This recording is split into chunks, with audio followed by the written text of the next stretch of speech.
Il est 20h30, bonsoir, j'ouvre la séance du conseil. J'ai besoin d'une secrétaire, Madame Cyr. Ok, pouvoir. Il y a un certain nombre de pouvoirs ce soir. Monsieur Esquelbert donne pouvoir à Monsieur Gauthier. Madame Chable donne pouvoir à Madame Cyr. Monsieur Eulin donne pouvoir à Monsieur Tabar. Monsieur Flatin donne pouvoir à Monsieur Lejeune. Madame Pierre donne pouvoir à Monsieur Kubrick. Et Madame Baudillon donne pouvoir à Monsieur Farnin. Je vais passer le registre pour la signature, si vous voulez bien. Merci. En attendant, je vais vous donner les lectures des décisions qui ont été prises entre les deux conseils. Donc, le 14 février 2017, concernant la construction du pôle enfant et de la ludothèque, l'eau 10, il y a eu un avenant et on a attribué à M. No pour un montant de 4 244 €. J'ai notifié la décision du 26 janvier 2017 concernant la construction du restaurant du pôle enfant. Il y a plusieurs lots, lot 1, 2, 3, 4, 5, 7, 8, 9, 10, 11, et le total représente 271 000 €. Par ailleurs, j'ai signé une convention, j'ai renouvelé une convention qui avait été signée précédemment le 31 juillet 2006 avec l'association ECO. C'est l'association qui est en charge de la dialyse en bas de la salle des Tamaris. Donc une nouvelle convention a été élaborée dans laquelle on a rajouté, il n'y a toujours pas de loyer, c'est gratuit, mais ils prennent à leur charge la mise en conformité des locaux et la mise en conformité des accès extérieurs. Donc, concernant cette convention qui remontait à de nombreuses années. J'ai signé également une convention et de mise à disposition d'un local. C'est le local qui jouxte le CNT, qu'on loue tous les ans au comptoir de la mer. Et donc, le loyer est le même que l'année dernière, 8 500 € pour 6 mois. Par ailleurs, vous avez la liste de l'ensemble des sessions dans lesquelles la commune n'a pas préempté.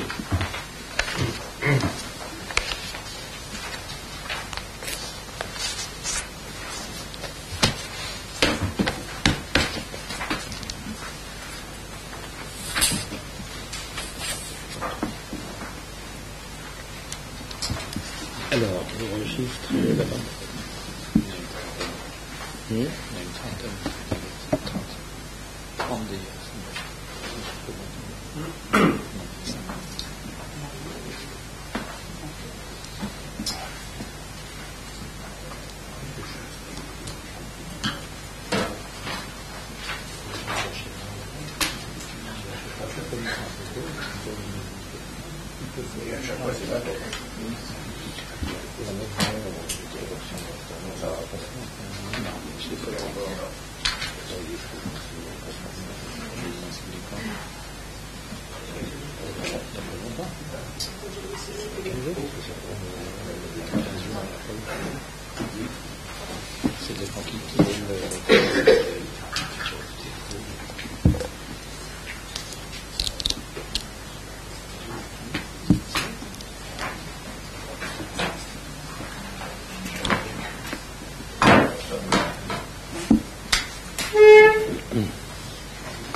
Donc le précédent conseil est approuvé. Voilà, je vous donne le bouquin. Merci. Donc on passe au point numéro 2. Madame Robin va nous parler de la modification du tableau des effectifs. Alors, le protocole des parcours professionnels. Le protocole des parcours professionnels, carrière et rémunération implique des modifications sur les différents cadres d'emploi de la fonction publique territoriale. Il est donc nécessaire d'actualiser le tableau des effectifs de la collectivité à la date du 1er janvier 2017 afin de prendre en compte ces évolutions réglementaires imposées par la nouvelle architecture de ces cadres d'emploi et notamment les nouvelles dénominations. Par ailleurs, suite à des mouvements de personnel au centre technique municipal, il convient de modifier le tableau des effectifs en cohérence avec les recrutements effectués. Enfin, en raison des besoins du service du pôle Affaires Générales, il est proposé d'augmenter le temps de travail d'un agent actuellement à 28 heures hebdomadaires pour le porter à 35 heures hebdomadaires, soit en temps complet. Vu l'avis favorable du comité technique en date du 16 février 2017, il est proposé au conseil municipal de créer 2 postes d'adjoint technique, de supprimer un poste d'agent de maîtrise principale, supprimer un poste d'adjoint technique principal de 2e classe, de transformer un poste d'adjoint administratif à temps non complet en temps complet et d'approuver le tableau des effectifs joints en annexe à la présente délibération. Le conseil municipal, après avoir délibéré, approuve le tableau des effectifs annexé à la présente délibération. Y a-t-il des votes? Une question. Y a-t-il une question? Des questions.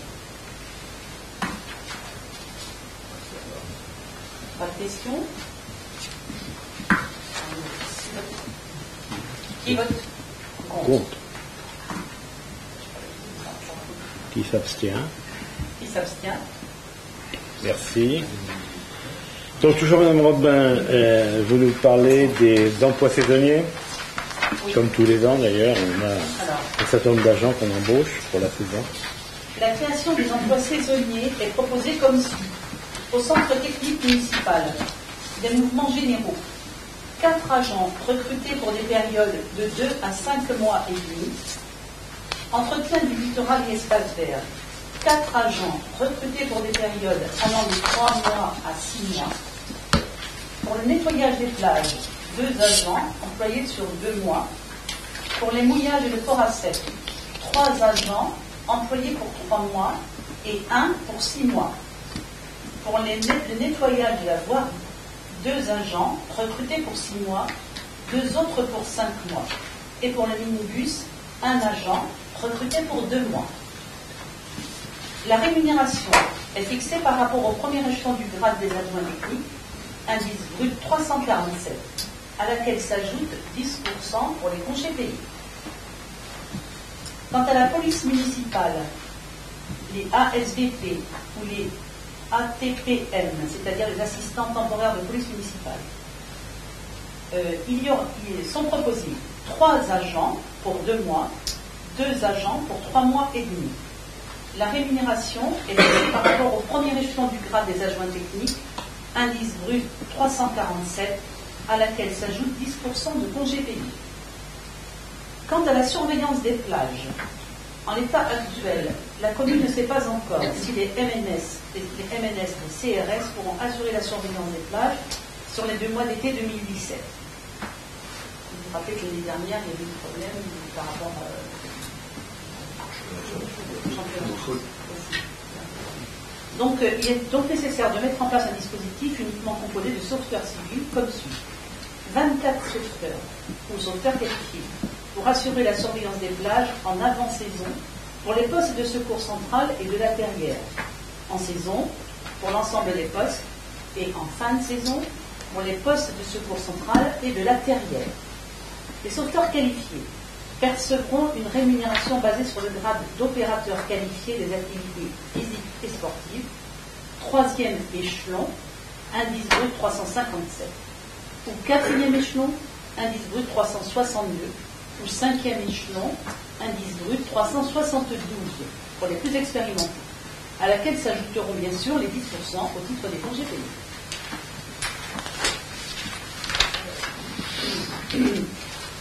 Les sauveteurs percevront une rémunération basée sur le grade d'opérateur qualifié des activités physiques et sportives 2e échelon, indice brut 354, à laquelle s'ajouteront toujours les 10% au titre des congés payés.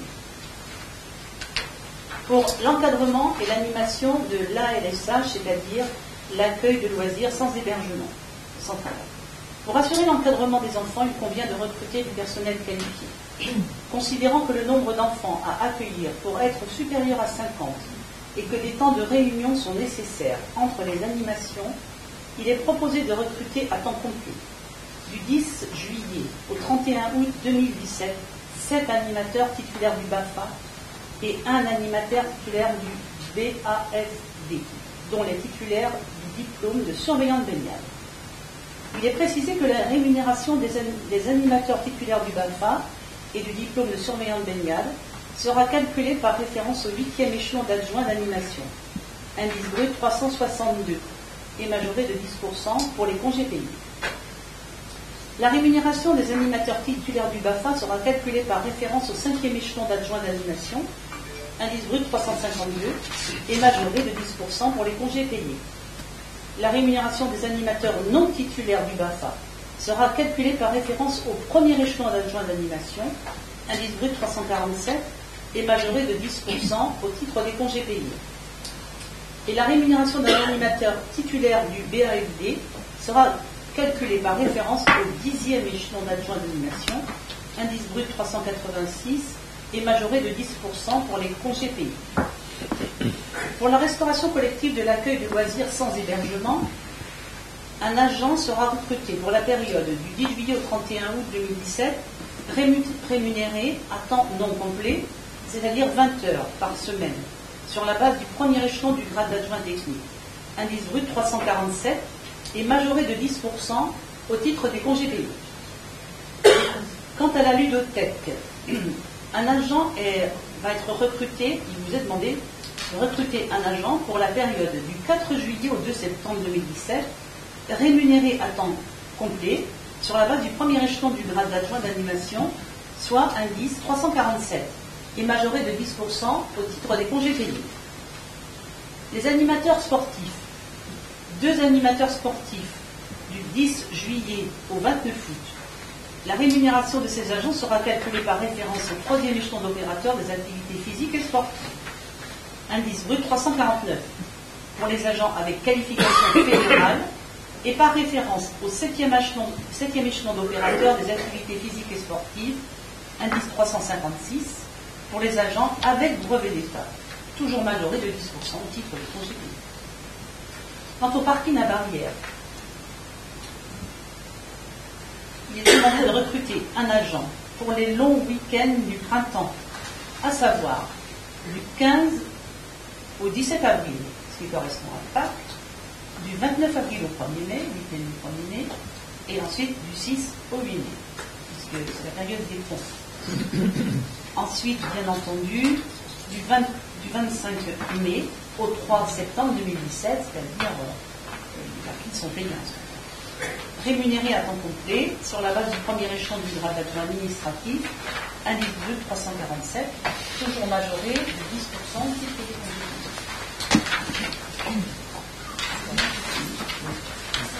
Y a-t-il des questions? Est-ce qu'il y a des évolutions notoires sur certains secteurs par rapport à l'année dernière? Alors certainement, il y a des évolutions notoires. Je ne parle pas des nouveautés comme je ne parle pas des nouveautés. D'accord. Bien sûr, ça c'est nouveau, c'est normal. D'accord. Alors, je crois savoir qu'au niveau, il n'y a pas de brigade des caisses cette année. Au niveau des... Oui. Il n'y a pas de brigade des caisses. Quant au reste, ça semble être la même chose. Voilà. Ouais, Donc, merci. Moi j'aurais une question, parce qu'en fait, j'ai lu plus loin dans le déroulement qu'on sera amené à prendre une position par rapport aux parkings payants sur les tarifs, sur les week-ends. Les week-ends de mai, etc. Moi, ma position, c'est que je suis tout à fait d'accord sur les parkings payants, centre-bourg, etc. Sauf qu'en avant-saison, je pense que c'est contre-productif pour la station. Je ne dis pas pour la commune, je dis pour la station. Donc je tiens à dire, on en reparlera tout à l'heure, puisque de toute façon on va reparler des tarifs. Et avant de parler des tarifs, on parle donc de voter pour recruter ces personnes. Donc Oui, c'est à ce titre-là que je le souligne. D'accord. Donc, pas d'autres questions? Qui vote contre? Voilà. Bon. C'est bon. Qui s'abstient? 1, 2, 3. Avec Madame Lévy. Oui, il y a deux. Ça fait 4. Un contre et 3 absents. Ok. Donc, subventions d'association, Monsieur Gauthier? Oui, donc les subventions allouées aux associations pour l'année 2017. Donc vous avez dans votre dossier la liste des subventions qui ont sollicité une demande. Et donc il leur a été accordé le même montant que l'an dernier. Donc je ne vais pas vous dire toutes les... Je vous laisse prendre connaissance de la liste. Donc, évidemment, c'est toutes celles qui ont fait la demande.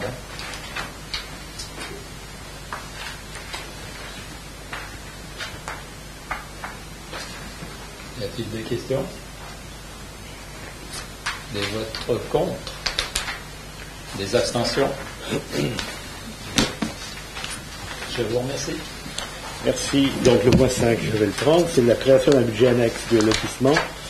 Donc vous vous rappelez qu'on avait signé, le conseil municipal avait donné l'autorisation d'une signature de la cession du terrain de la piscine, le terrain qu'on appelle la piscine, pour 8658 mètres, c'est-à-dire une partie était réservée pour la commune et l'autre partie était vendue au groupe CCY Invest, représenté par M. Cugnot.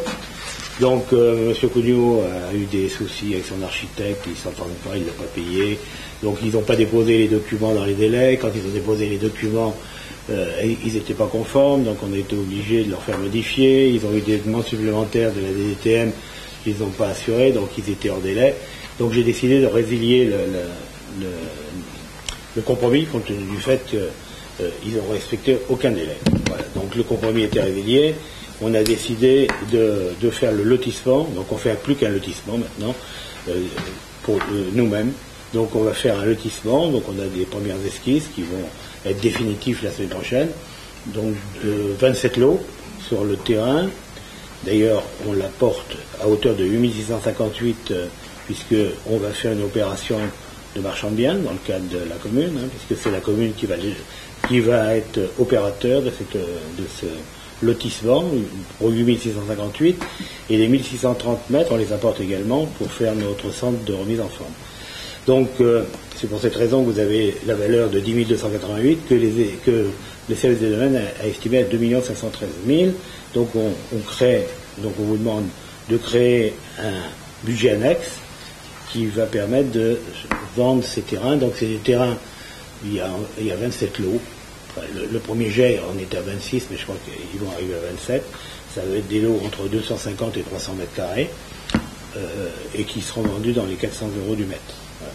Donc ça fera, si on arrive à tout vendre, ça nous fait à peu près 2,9 millions en dehors du terrain de 1600 mètres carrés. Sur les 8600 qu'on avait prévu de vendre 1,7 million, on va dégager 2,9 millions, sur lequel il y a environ 300 000 € de coûts de voirie et d'assainissement. Voilà, donc ce sera une opération profitable. Maintenant, on espère le vendre rapidement. Donc il sera mis en vente d'ici le mois d'avril, mai, si tout va bien, avant l'été. Voilà, c'est nous-mêmes qui vendrons. Éventuellement, si les agents veulent en vendre, ou certains veulent en acheter, c'est l'occasion, puisque à 400 € ou 250 mètres, ça fait 100 000 €, donc c'est pas très très cher. Et c'est quand même pratiquement tous auront plus ou moins la vue sur la mer et ils sont pas loin du centre. On est quand même pas loin du centre. Voilà. Donc, y a-t-il des questions concernant ce terrain? Moi j'en aurais une. Comme le terrain fait plus de 8000 m², est-ce qu'il y aura une composante sociale sur le terrain? Non. Non, non. C'est pas obligatoire? Non. Non. Non, parce qu'on n'est pas frappé compte tenu du nombre d'habitants UNICEF, on n'est pas tenu à avoir 20% de social. Et puis c'est pas seulement au niveau de la surface, c'est au niveau du nombre de parcelles aussi. Oui, d'une part. C'est au-dessus de 30. Oui. Non, c'est de ça. Et il faut savoir quand même qu'on a plus de 100 logements sociaux à la Tronche. C'est quand même pas mal par rapport à certaines communes. Voilà. Je m'interroge parce que je trouve effectivement l'idée assez séduisante. Sauf que ça fait quand même bientôt 9 ans qu'on essaie de vendre ce terrain. 9 ans? Ah oui, 8 ans. 8 ans passés, parce que dès le début du mandat précédent, si mes souvenirs sont bons, on avait dit on vendra ce terrain pour déplacer et construire des tennis. Donc ça a mis à partir de 2010. Nous avons eu plusieurs propositions, de mémoire, c'est 3 propositions, qui ont été étudiées en commission d'urbanisme. Puis il est arrivé le Zinca, enfin je ne vais pas faire l'histoire, mais je m'interroge sur la c'est pas Cynthia qui a généré, c'est la crise économique. Pardon? C'est la crise immobilière économique de 2010. Non, c'est pas trop la difficulté de les vendre, parce que ici c'est une zone, si mes souvenirs sont bons, inondable, pas submersible mais inondable, encore que, et ça va pas être simple. Elle n'est pas inondable, c'est pas une zone inondable, tu confonds, et d'ailleurs ça n'a jamais été vendu. Il y a peu centenale, si mes souvenirs sont bons. Ah bah si. On est en zone bleue là. Donc c'est pas du tout pareil. C'est pas du tout ça. Ceci étant, il n'a jamais été mis en vente ce terrain. Ah non, il n'a jamais été. Non, je dis pas qu'il il y a des promoteurs. Il y a des promoteurs qui se sont intéressés. Ouais. Il y en a un qui était prêt à traiter. La crise immobilière est intervenue en 2009 et donc ils ont parce qu'ils voulaient en faire une opération. Je sais bien. Voilà, ils voulaient faire une opération. De près quand même. Je sais bien. Donc, alors il faut rester dans les propos, il faut rester objectif. Donc j'essaie d'être objectif. Il faut y rester. Donc ce terrain n'a jamais été vendu. Il y a un promoteur qui était très intéressé et qui a d'ailleurs un groupe immobilier de loisirs qui voulait en faire une opération un peu comme Pierre et Vacances. Absolument. Voilà. Et donc la crise et le fait, et on sait aujourd'hui que ce type de résidence est difficile à vendre, d'ailleurs Pierre et Vacances a du mal, c'est plus du tout d'actualité, les gens ne veulent plus acheter ce type de résidence. On ne va pas refaire l'histoire. Voilà. Donc, j'ai le droit de m'interroger sur la difficulté de la vente de ce terrain, parce que ça risque de quand même... Donc on a consulté un certain nombre d'agents immobiliers de la tranche, les notaires, ils nous ont dit qu'il n'y a pas de problème. Il faut savoir qu'à la Tranche-sur-Mer, il faut regarder les DIA, il y a une reconnaissance de vente. Les 17 terrains de la Gruyère ont été vendus en l'espace de 6 mois. Bréviaire a vendu ses terrains en l'espace de... Voilà. Et il les a vendus 350 € à peu près en moyenne, ces terrains. Donc ils sont moins bien situés que ceux que l'on vend. J'ai pas dit le contraire. Voilà.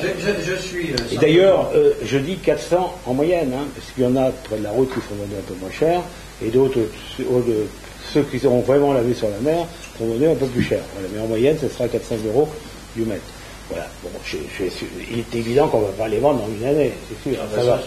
Ça va attendre 2 ans peut-être pour les vendre, les 27. Ce serait merveilleux si on pouvait tous les vendre tout de suite. En 2 ans, ça serait bien aussi.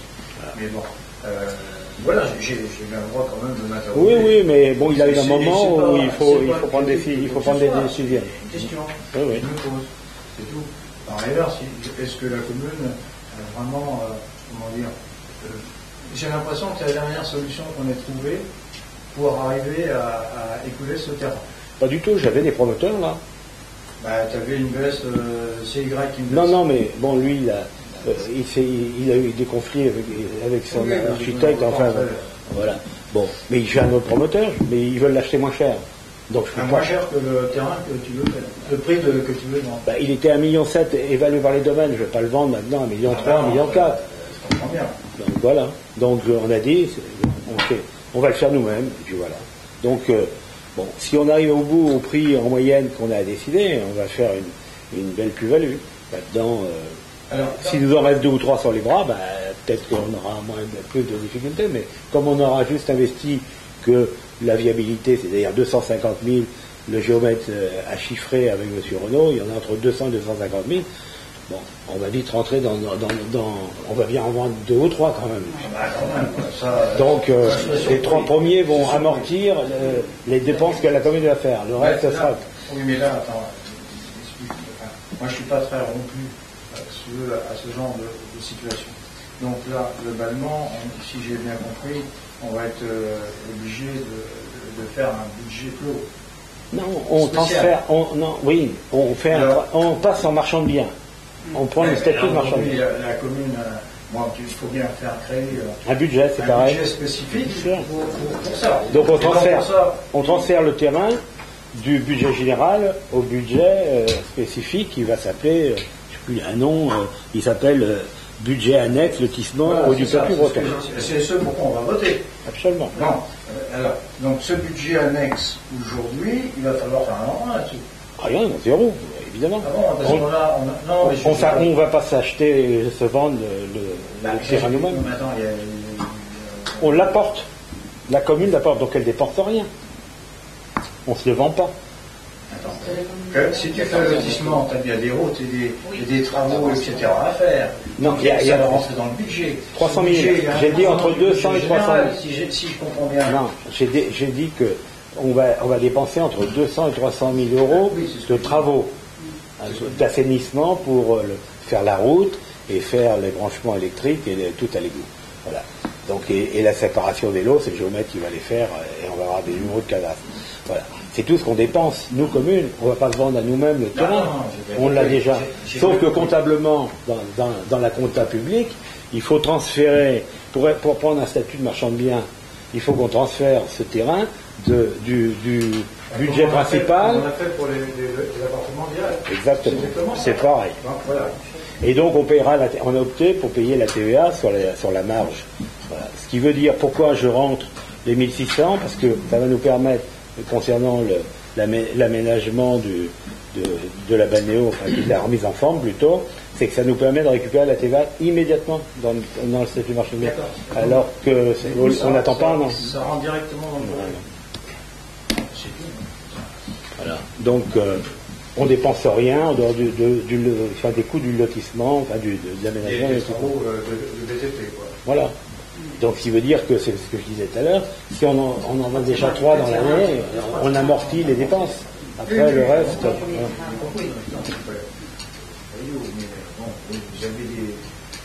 Je sens, honnêtement, qu'on va vendre rapidement quelques terrains.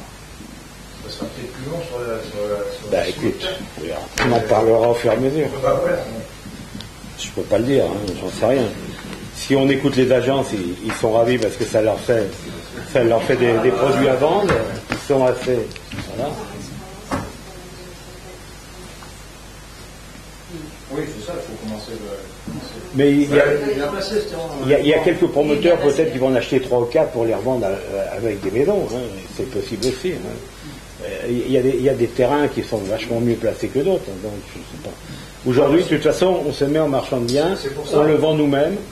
Voilà. Donc il y aura un grand panneau avec s'adresser à la mairie. Voilà. Le notaire prépare les documents utiles pour faire signer les réservations, des trucs, les compromis, une fois qu'on aura le permis d'aménager, enfin voilà, tout ça. Donc tout ça est en route. Et on a commencé, on accélère, et le géomètre que j'ai encore vu ce matin nous sortira les plans définitifs la semaine prochaine. Donc je peux vous montrer, d'ailleurs, je dois avoir une esquisse, mais c'est une esquisse que j'ai amenée, parce que je pensais que vous alliez me poser la question s'il y avait déjà un plan. Donc voilà l'esquisse, je peux vous la faire tourner. Donc il y a une entrée, une sortie. Voilà, la rue du Père du Breton est là. Vous voulez regarder? Voilà. Alors c'est qu'une esquisse, il y a 25 lots, mais il va modifier un peu pour arriver à 27. Il a fait un grand espace vert qui est largement supérieur, on peut tirer encore un lot supplémentaire. Et il y a 2 lots qu'on peut réduire un tout petit peu, parce qu'il y a des lots qui font 350 mètres carrés. Donc voilà, on peut les réduire. Oui, c'est trop. Il faut que le terrain ne coûte pas plus de 100 000 euros. J'ai une question complémentaire, non pas à la vue de ça, mais compte tenu de la spécificité du secteur, par rapport à sa proximité du centre-ville et au caractère qu'il doit apporter finalement à ce centre-ville, Est-ce qu'il est prévu un règlement spécifique Oui. de lotissement? Oui, bien sûr. On va l'écrire là. Il est en cours un règlement d'écriture. spécifique de lotissement, en particulier en matière de paysagement ou de Oui. type de construction, Oui. qui viendra s'ajouter aux contraintes du PLU. On est bien d'accord là-dessus. Oui, ça, oui, bien c'est sûr. ça, Comme hein. tout lotissement. Comme tout lotissement, il y a- C'est pas obligatoire. Non, mais quand on fait un lotissement, C'est pour ça que je me permets de poser la question. il y a parce que c'est toujours un pas- règlement interne au Mais lotissement. c'est pas obligatoire que Ouais, le mais là, contrat on soit va le supérieur faire. à celle du PLU. Il y a un règlement, Parce mais que ça va être les mêmes. on veut pas non plus que les maisons soient collées, on veut pas, voilà. Donc on va leur indiquer ce qu'il faut planter, le style de maison qu'il faut En fait, réaliser. ça serait dommage, c'est en plein milieu de l'arrivée de la ville, ça serait dommage quand même que ce soit saccagé par des clôtures ou des constructions de type un peu anarchique ou mélangé. Il faut qu'il y ait une certaine, On veut pas ça qu'ils aient représente une certaine entité, quoi, une certaine identité par rapport à qui tout est ça. qui est un cacheur. Oui. Voilà, tout à fait. Merci. Moi, je suis surpris parce que je trouve, Agréablement ou pas? attendez. Parce que je trouve ça, vu votre exposé, d'une facilité déconcertante De quoi? Qu'est-ce qui est déconcertant? d'avoir créé justement ce lotissement communal. Alors, je comprends pas pourquoi vous n'y avez pas pensé avant. Mais il y a longtemps qu'on y avait pensé, sauf que on avait pris un promoteur parce que en fait c'est pas notre job, hein, on n'est pas des. Voilà, apparemment aussi, parce que vous Voilà. le créez. là. Ben, on le fait par la force des choses, puisque on a décidé de le faire. Quand on arrive à chiffrer, le problème c'est que les promoteurs aujourd'hui, ils veulent pas mettre sur la table 1,7 million. Ils disent voilà, nous on veut bien payer, mais quand on aura vendu. Moi je leur dis attendez, nous on joue pas les banquiers, donc voilà. Donc sinon j'en ai 10 des promoteurs qui peuvent le faire, mais ils veulent pas payer. Moi j'ai demandé à ce qu'on soit payé dès le moment où on vend, 1,7 million à l'époque. Donc il y avait que Cugnot qui était d'accord, les autres Couillot n'était pas d'accord pour casquer 1,7 million du premier coup. oui, ils payaient la moitié en 2 fois. Absolument. Mais les autres, on paye que quand on a vendu le terrain. Donc autant le vendre nous-mêmes. Voilà.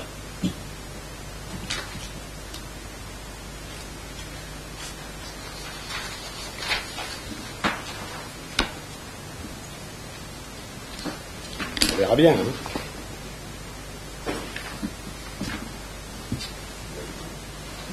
C'est la fin de la foire, on compte les bouses, là.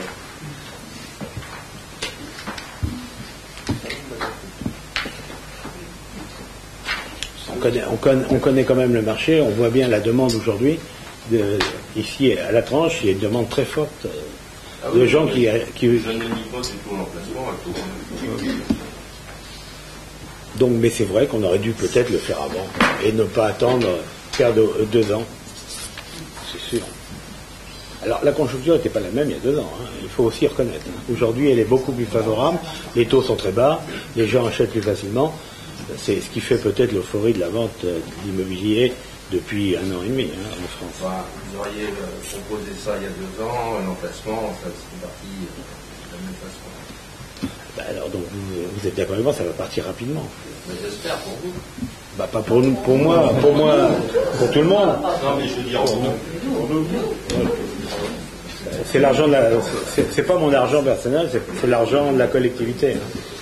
Et on essaye de le faire au mieux. Hein.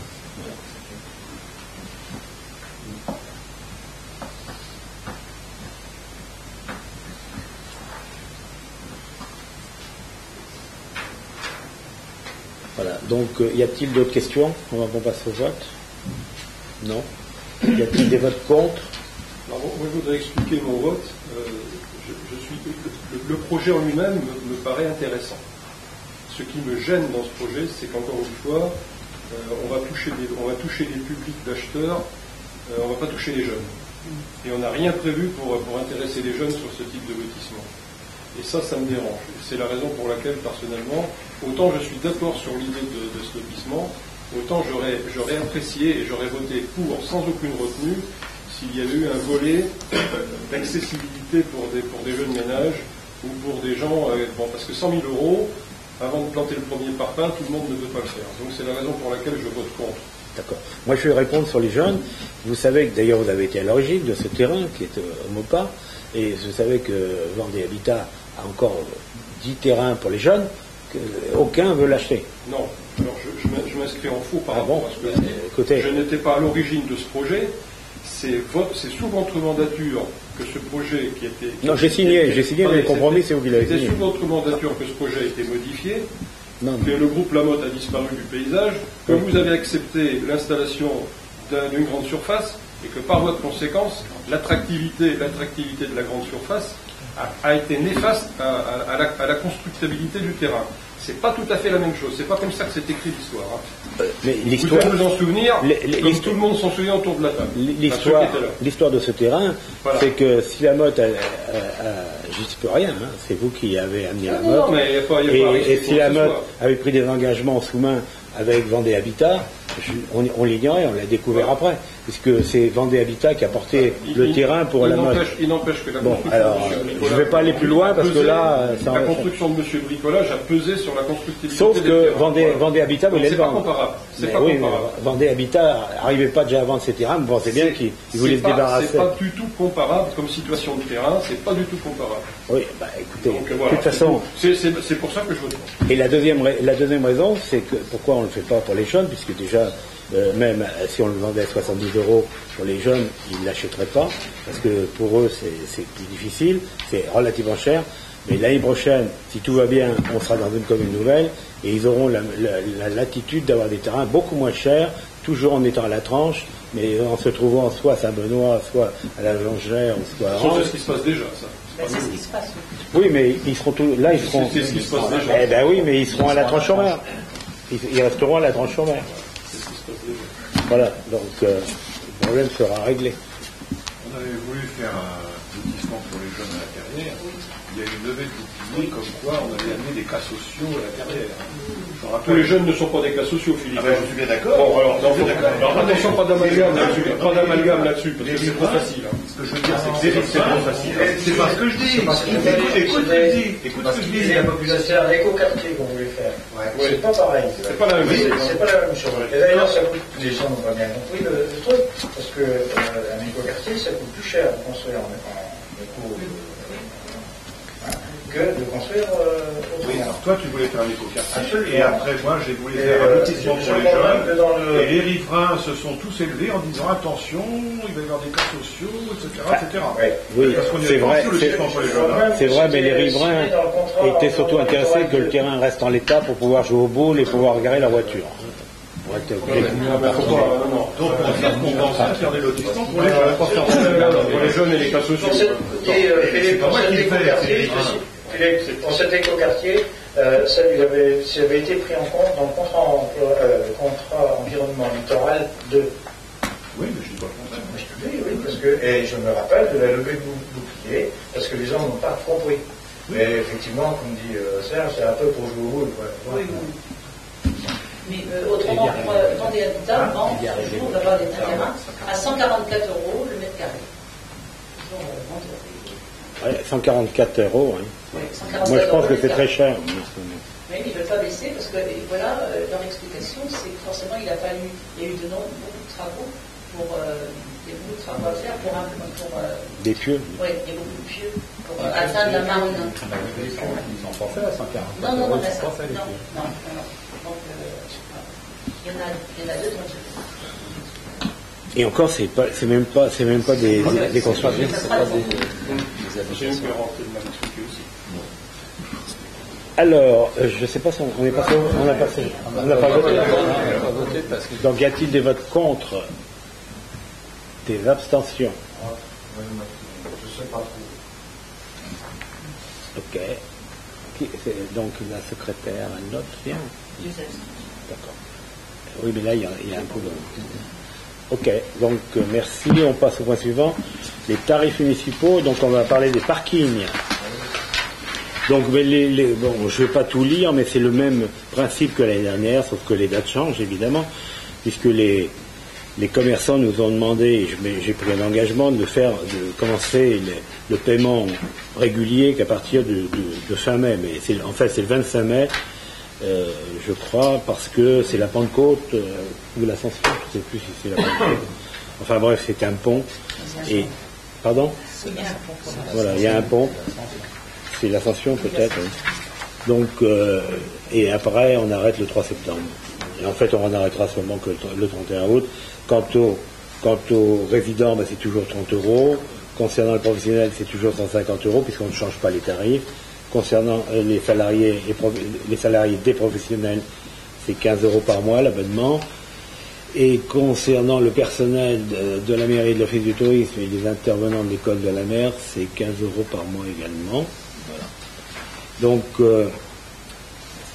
effectivement, on fera payer le stationnement pendant le week-end de Pâques, c'est-à-dire le 15, 16, 17 avril, le 29, 30 et le 1er mai, donc pour le week-end du 1er mai, les 6, 7, 8 mai, et puis après, à partir du 25 jusqu'au 3 septembre.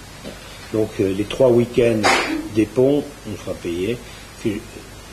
On est d'accord de reculer, mais il faut savoir quand même que l'année dernière, entre avril et mai, ça nous avait quand même rapporté plus de 100, je crois que c'est 120 000 € de mémoire, ou 110 000 €, enfin entre 110 et 120. Donc là, on va y perdre un peu, relativement un certain nombre de montants. On estime à peu près à 80 000 la perte de recettes sur le fait de décaler de 2 mois. Voilà.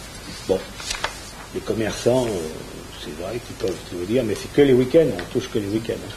Les week-ends très actifs. Les grands week-ends, c'est pour ça que tout à l'heure. Les week-ends de pont, les week-ends de fête en fait. C'est pour ça que je trouvais que à la limite c'est un peu contre-productif parce que c'est souvent des gens qui vont passer là, qui reviennent à la tête et qui commencent à se dire ça y est, c'est déjà.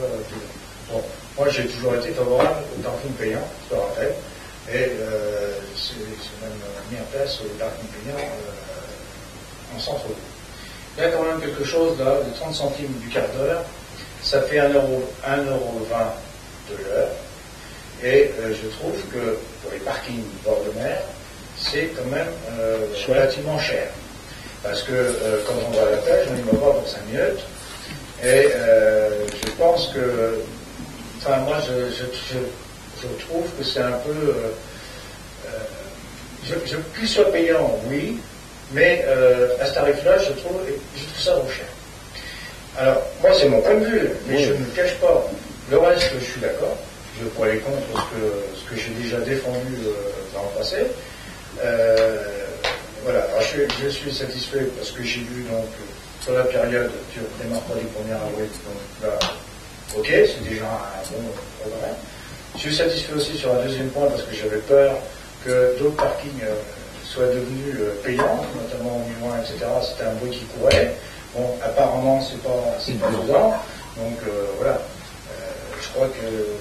Mais bon, ça fait cher, parce que si tu restes 4 heures, regarde, voilà, tout de suite, hein, et tu vas pas à la pêche pour 1 heure. Et j'ai observé l'été dernier, j'ai eu le temps d'observer, qu'il y avait un changement de la clientèle. C'est vraiment les citadins, si tu veux, qui viennent sur la pêche. Alors, c'était voulu, dans la mesure où on voulait que les gens du rétro-littoral aillent se leurrer ailleurs. D'accord, mais c'est un peu cher.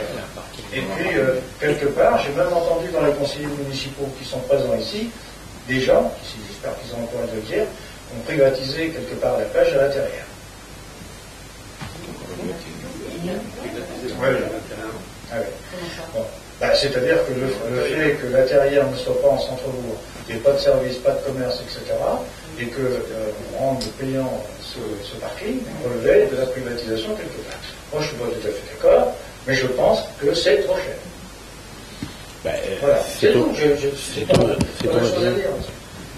Sauf que je rappelle que l'année dernière, tu l'as voté à 30 heures. Oui, mais l'année dernière, j'avais pas ma libre parole. Ah bon. Je trouve ça un peu dommageable. D'ailleurs, c'est pas vrai, parce que tu l'as passé en janvier, fin janvier, et je n'étais pas là.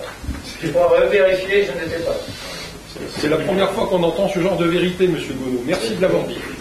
Merci d'avoir dit que l'année dernière, vous n'aviez pas votre libre parole. Ce qui est faux. Ça éclaire beaucoup de choses. C'est totalement faux. Alors là, je suis désolé. Donc, il y en a un qui ment dans l'affaire. Oui, voilà, c'est tout. Moi, je considère...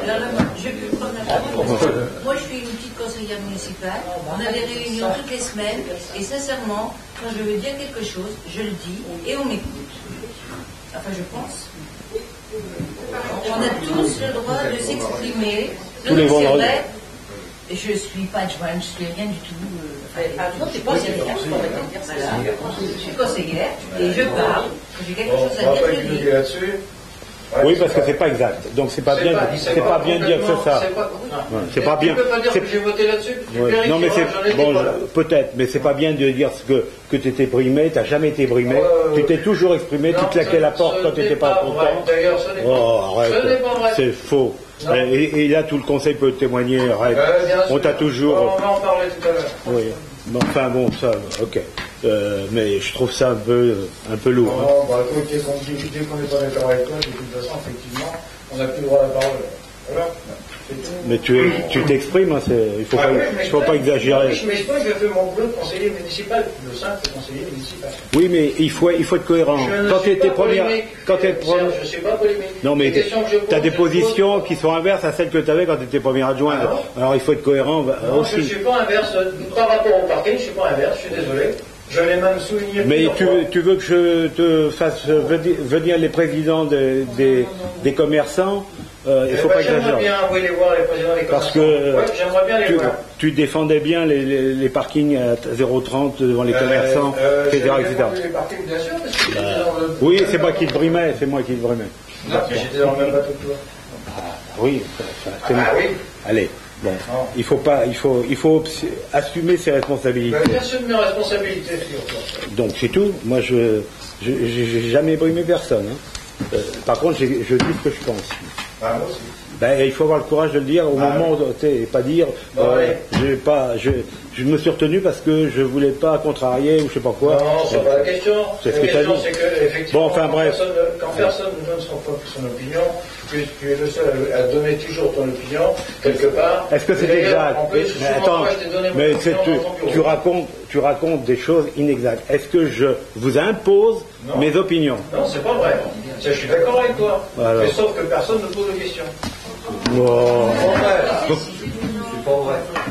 C'est pas vrai, c'est au PSO. C'était pas fait. Bon, c'est une mauvaise foi. La seule différence, c'est que vous n'étiez pas là. Quand je dis peut-être. Pas d'amalgame, monsieur. Enfin bref, donc on a voté là déjà. Bon, alors on va voter. Donc y a-t-il des votes contre? Ah oui. Des abstentions? Voilà. Merci. Donc on passe aux tarifs municipaux des camping-cars. Donc les camping-cars, nous avons deux parkings. Parking à barrière qui est au stade de l'Atlantique et l'aire non fermé de la Baleine, proche du phare, qui est maintenu. L'année dernière, on avait hésité de savoir si on allait le fermer ou pas et on l'a gardé. Donc les tarifs sont à 6,24 hors taxe de séjour, ce qui fait 8 € pour la haute saison et 5 € pour la basse saison. Donc la haute saison, c'est du 15 juin au 15 septembre et la basse saison, c'est du 1er avril au 14 juin et du 16 septembre au 30 septembre. Voilà, donc je vous demande d'indiquer si vous êtes d'accord sur les redevances de stationnement du camping-car en haute saison et en basse saison. Y a-t-il des questions? Non. Y a-t-il des votes contre? Des abstentions? Ok, merci. Alors, Madame Lacroix, vous allez nous parler des tarifs du pôle culturel des Floraliques concernant le courant rock. Alors, dans le cadre de la programmation du festival Courant Rock qui aura lieu du vendredi 5 mai au dimanche 7 mai 2017, le concert de Yuka and the Rocks est proposé avec une entrée payante qui aura lieu au pôle culturel des Floraliques le samedi 6 mai 2017 à 21h. Dans la commission culture animation du 8 février 2017, on a proposé à la commission des finances le tarif suivant pour le spectacle. Un tarif 12 € est gratuit pour les moins de 15 ans. Enfin, 2 places exonérées seront offertes à l'ensemble des élus du conseil municipal sur les différents spectacles programmés par la ville, mais on rappelle que ce sont des places nominatives qui qui ne peuvent pas faire l'objet d'une utilisation par un tiers. Donc, on vous demande d'accepter de fixer le tarif à 12 € pour le spectacle organisé dans le cadre du courant rock. Y a-t-il des questions? Quelqu'un vote contre? S'abstient?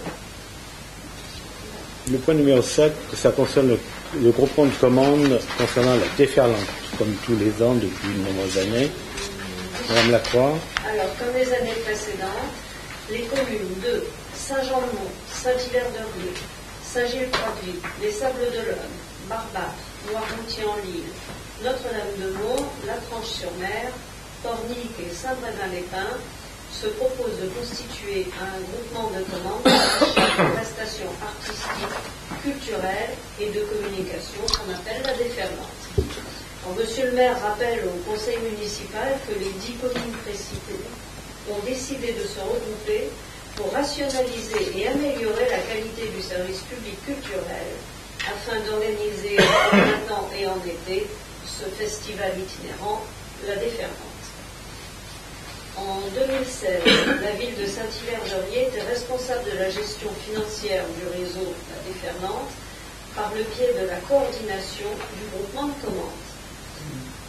Monsieur le maire indique à l'Assemblée délibérante qu'il est envisagé de reconstituer ce groupement de commandes entre les 10 communes, toujours sous la responsabilité de la ville de Saint-Hilaire-de-Rieux, qui assurera la gestion financière du réseau en 2017. La convention constitutive du groupement a pour objectif de préciser les modalités de fonctionnement du groupement jusqu'au 31 décembre 2017. Donc on vous demande d'approuver l'adhésion de la ville de La Tranche-sur-Mer au groupement de commande pour l'achat de ces prestations artistiques, culturelles et de communication, la déferlante, et la convention constitutive correspondante, d'autoriser Monsieur le maire à signer cette convention et à prendre toute mesure d'exécution de la présente délibération, et de dire que les crédits correspondant à la dépense de 2 261,17 € sont prévus au budget communal. Y a-t-il des questions? Des votes contre? Des abstentions? Bon, ben, merci. Très bien, merci. Le point 8, M. Gauthier, vous nous parlez du fonds de soutien à l'investissement local. Oui, donc ce fonds de soutien concerne plusieurs opérations qui peuvent être financées avec ce fonds-là. Il s'agit de la rénovation thermique, de la transition énergétique, du développement des énergies renouvelables, la mise aux normes et la sécurisation des bâtiments publics, développement des infrastructures en faveur de la mobilité, développement des infrastructures en faveur du logement, développement du numérique et de la téléphonie mobile, ainsi que la réalisation d'hébergements et d'équipements rendus nécessaires par l'accroissement de la population. Donc nous avons retenu dans cette liste la mise aux normes et la sécurisation des bâtiments publics. Vous n'êtes pas sans ignorer qu'il y a une loi qui date maintenant de 2005 qui impose aux communes de mettre tous ces bâtiments recevant du public aux normes pour l'accessibilité des gens handicapés, soit moteurs, soit visuels, soit auditifs ou même mentaux.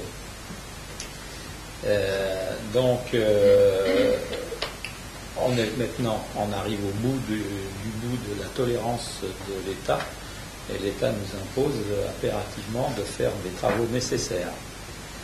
Donc, pour ce faire, on demande, compte tenu du nombre de bâtiments que nous possédons, qu'on doit mettre aux normes, on demande ce qu'on appelle un agenda d'accessibilité programmée, c'est-à-dire qu'on aura l'autorisation sur 6 ans de planifier les travaux dans les différents bâtiments. Et donc, pour la première année, donc pour cette année 2017, nous avons demandé une subvention donc, auprès de ce fonds de soutien pour une hauteur qui vous est indiquée de 49 130 €. Nous commencerons par l'hôtel de ville, donc la mairie pour 17 570, ainsi que l'école de la mer pour 31 560. Le financement pourrait aller jusqu'à 80% de ce montant, soit 39 300 €, donc ce qui laisserait à la commune 9 830 € à financer en autofinancement. Donc nous vous demandons après délibération, d'approuver les opérations de mise aux normes accessibilité des bâtiments publics de l'hôtel de ville et de l'école de la mer et leur plan de financement, de solliciter les subventions correspondantes au titre du Fonds de soutien à l'investissement local et d'autoriser le maire à signer les documents correspondants. Y a-t-il des questions? Des votes contre? Des abstentions? Je vous remercie. Alors, le point suivant, ça concerne la promenade qui devrait être construite au niveau de la Belle Henriette, comme vous savez, chemin des Misottes.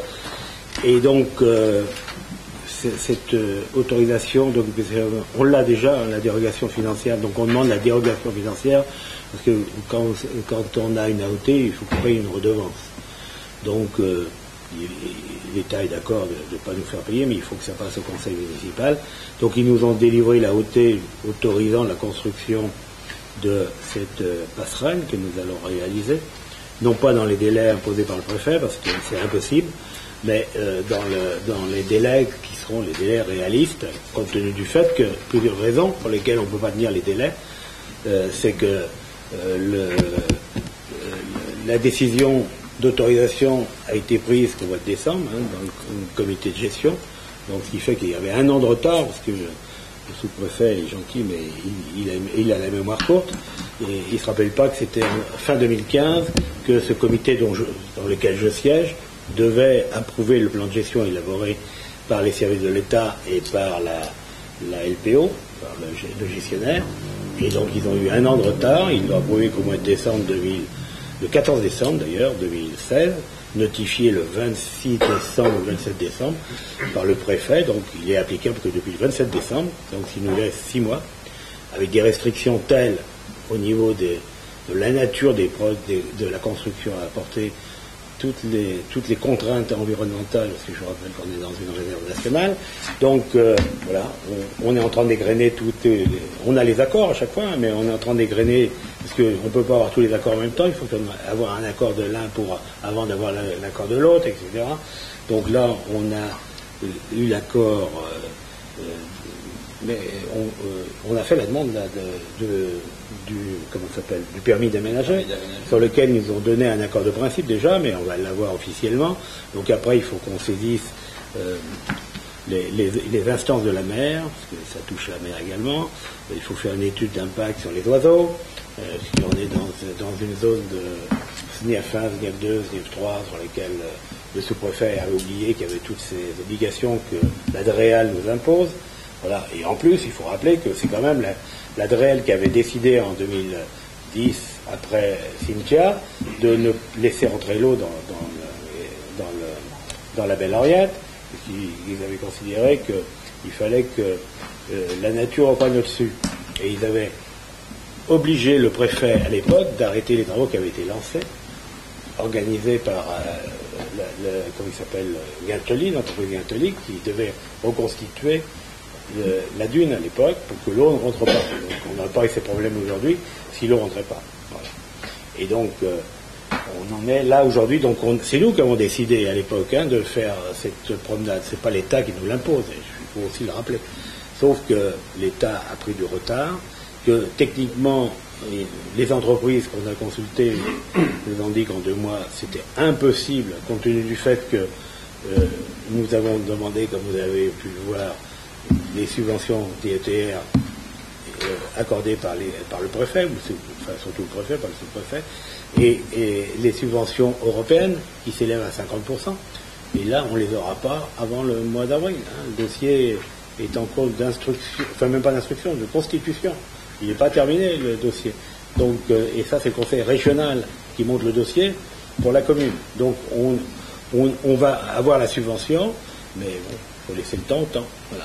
Et donc, il n'est pas question de commencer les travaux, et je l'ai écrit, je le répète, tant qu'on n'aura pas les subventions. Parce que l'année dernière, le sous-préfet, il nous a fait un coup de jarnac. Je l'ai écrit dans mon dernier courrier, donc il le sait très bien.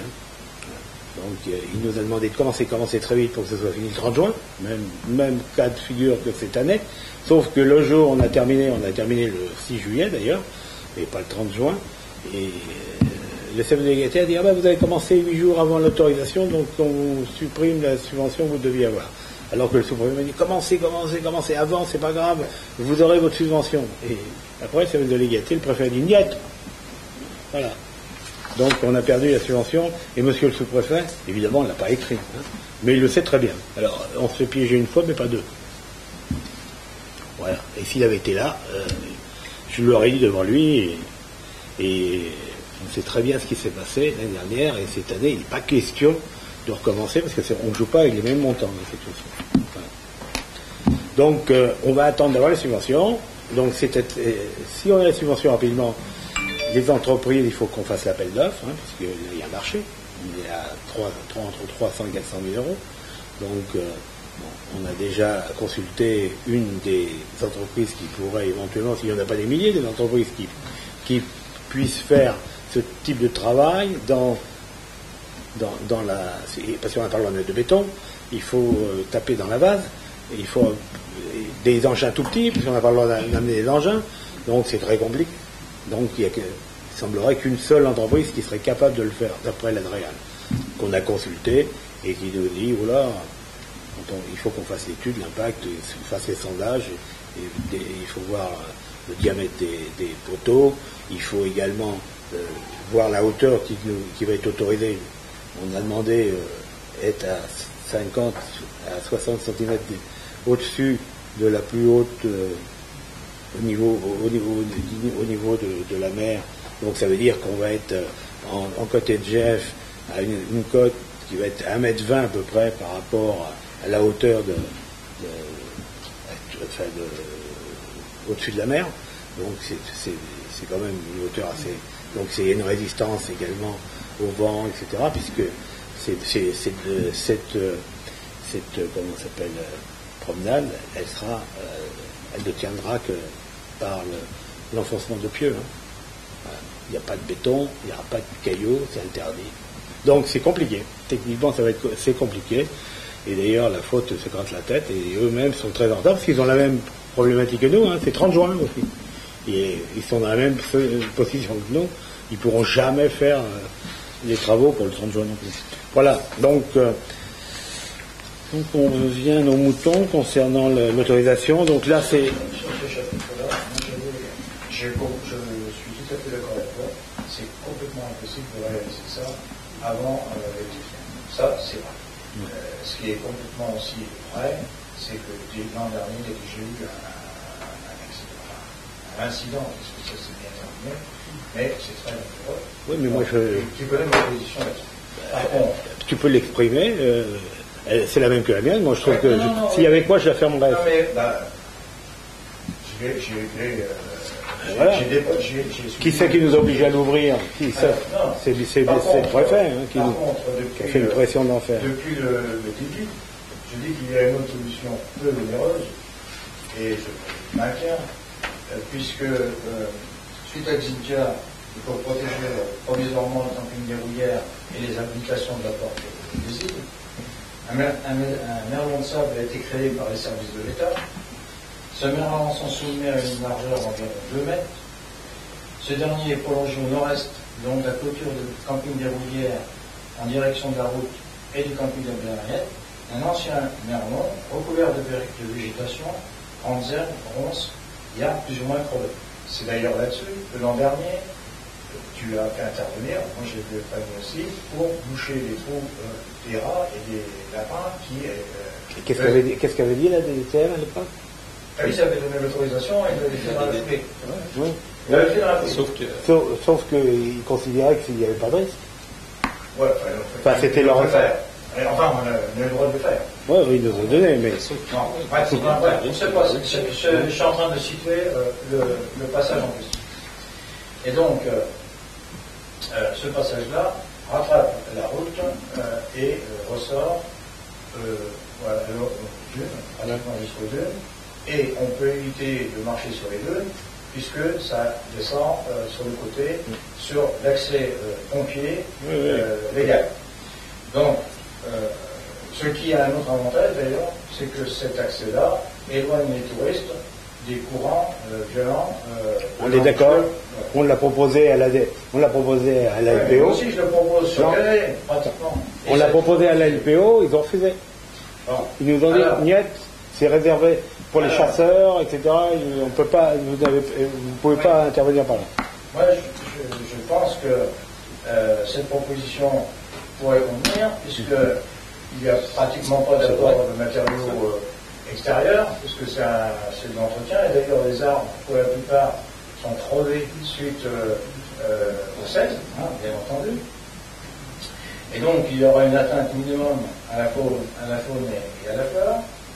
Il y aura, à mon avis, une sécurité maximum pour les usagers, puisque cette zone échappe à tous les balancements de marée, même les plus forts, puisque par principe, c'est fait pour protéger. Voilà. Un coût financier minimum, parce que je pense que il suffit simplement de mettre des filets, c'est sans doute un peu de plastique au sol pour éviter le piétinement. Et donc, moi, je pense que cette solution-là, il faut la proposer. Elle a été proposée. Alors, moi, je l'ai proposée. J'ai envoyé à Jackie Gauthier, le sous-préfet, qui m'a répondu dans la foulée qu'il allait regarder ça très vite et qu'il était pour la sécurité. Point. Parce que j'ai bien peur quand même que pour l'été prochain, et moi je te donnerai raison, que ça soit fermé. Parce qu'on va au-devant d'un risque important. D'un risque très grave. On a vu déjà, on a mis les bus, ils nous ont fait changer les bus, on en a remis d'autres, il y en a d'autres qui se sont échappés. Et on a mis, alors ce qui était un comble quand même par rapport à l'ADR, des matériaux extérieurs qui sont du calcaire alors qu'on n'avait pas le droit de le faire. Bref, de toute façon, tout ça pour rien. Mais aujourd'hui, moi, si je maintiens cette position-là, ils font ce qu'ils voudront, bien sûr. Vous ferez ce que vous voudrez. Moi, je fais rien, moi. J'applique les instructions qu'ils nous donnent. Je dis simplement, c'est la seule solution peu onéreuse et sécuritaire. Mais on l'a proposé. Oui, mais on l'a proposé au gestionnaire de la LPO, qui gère. Et il a dit. Oui, il va le voir, tu verras. Ce qu'il veut, c'est sa passerelle. Évidemment, ils veulent tout sa passerelle maintenant. Ils veulent une passerelle. Pour des raisons. Excuse-moi de te dire, c'est quand même toi qui sera responsable. De la passerelle? Non. Ah ben oui, je sais bien. Je sais bien. Là, si tu veux, j'essaie de trouver une solution entre... Oui, mais je suis d'accord avec toi, je l'ai proposé, Monsieur Renaud, et c'est dommage que Flatin ne soit pas là, on a proposé dans 2 réunions comment il s'appelle? Une proposition ancienne. Oui, c'est pas nouveau. Et même la passerelle, à l'origine, on devait la faire par là. Tu te rappelles bien. Bon, et maintenant ils veulent plus. Ils veulent qu'on la fasse au niveau du cheminement. Je veux dire ici, parce que je trouve que c'est le conseil municipal qu'il faut évoquer ces problèmes de sécurité. Et là, absolument. C'est en fait pour ta défense, excuse-moi. Non, je comprends bien que c'est pour ma défense. Et c'est pour ça qu'il veut qu'on la fasse au 30 juin, parce qu'il sait très bien que je vais faire fermer le... C'est impossible. Non, ça c'est pas possible. Il faut pas rêver. Donc, il est évident que cette année, je ne vais pas prendre le risque de laisser ouvrir ce chemin.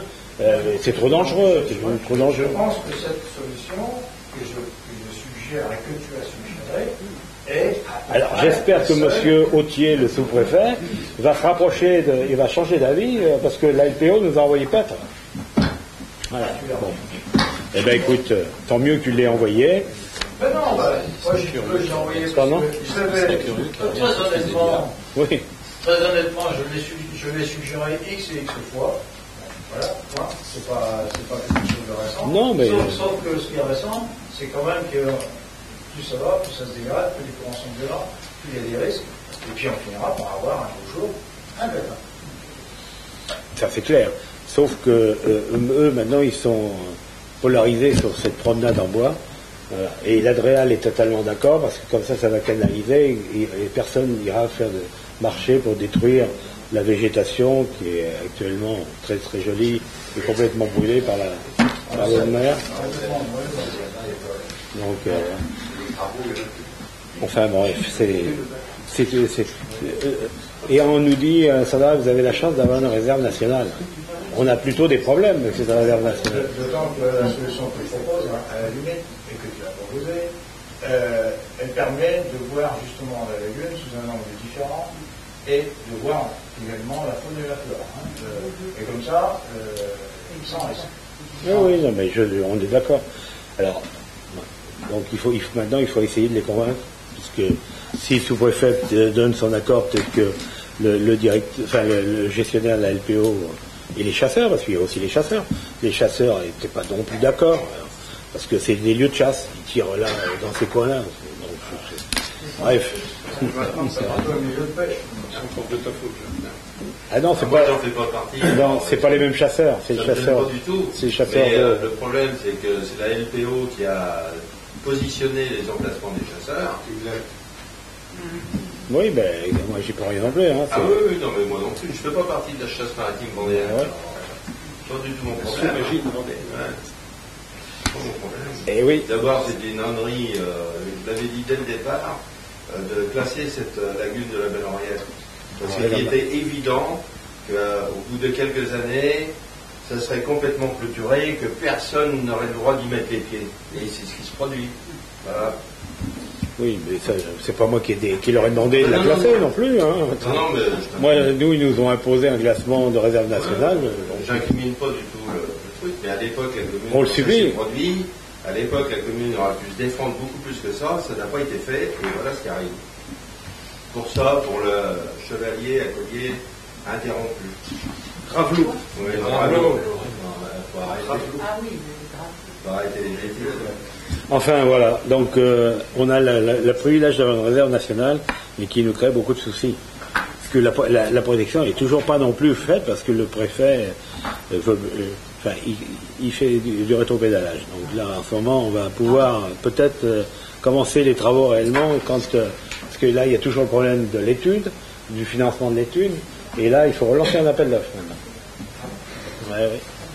Oui, parce qu'on est dans l'illégalité. L'étude de la vérité plus ou moins amorcée, déjà, il y a presque un an. Oui, mais on ne peut pas le payer. On ne peut pas le payer. Parce qu'on a dépassé les règles d'appel public, ont été dépassées. Donc le préfet dit on va régler le problème. Je vais demander à mes services.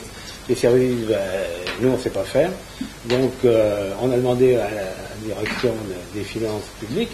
Ils nous disent non, vous ne pouvez pas. Donc il faut relancer, parce qu'il y a le département qui finance, il y a la région qui finance, et il y a l'État. Et là, si c'était pas en 2017, de toute façon, ça serait toujours éligible en 2018. Oui, il n'y a pas. C'est pas un problème. C'est pas un problème de subvention, c'est un problème d'autorisation. Absolument. Ouais. Sauf que l'autorisation, maintenant, il faut qu'on arrive à lui démontrer qu'on n'a pas d'autre solution que de la construire en limite du domaine maritime. Voilà. Ça, c'est sa nouvelle demande.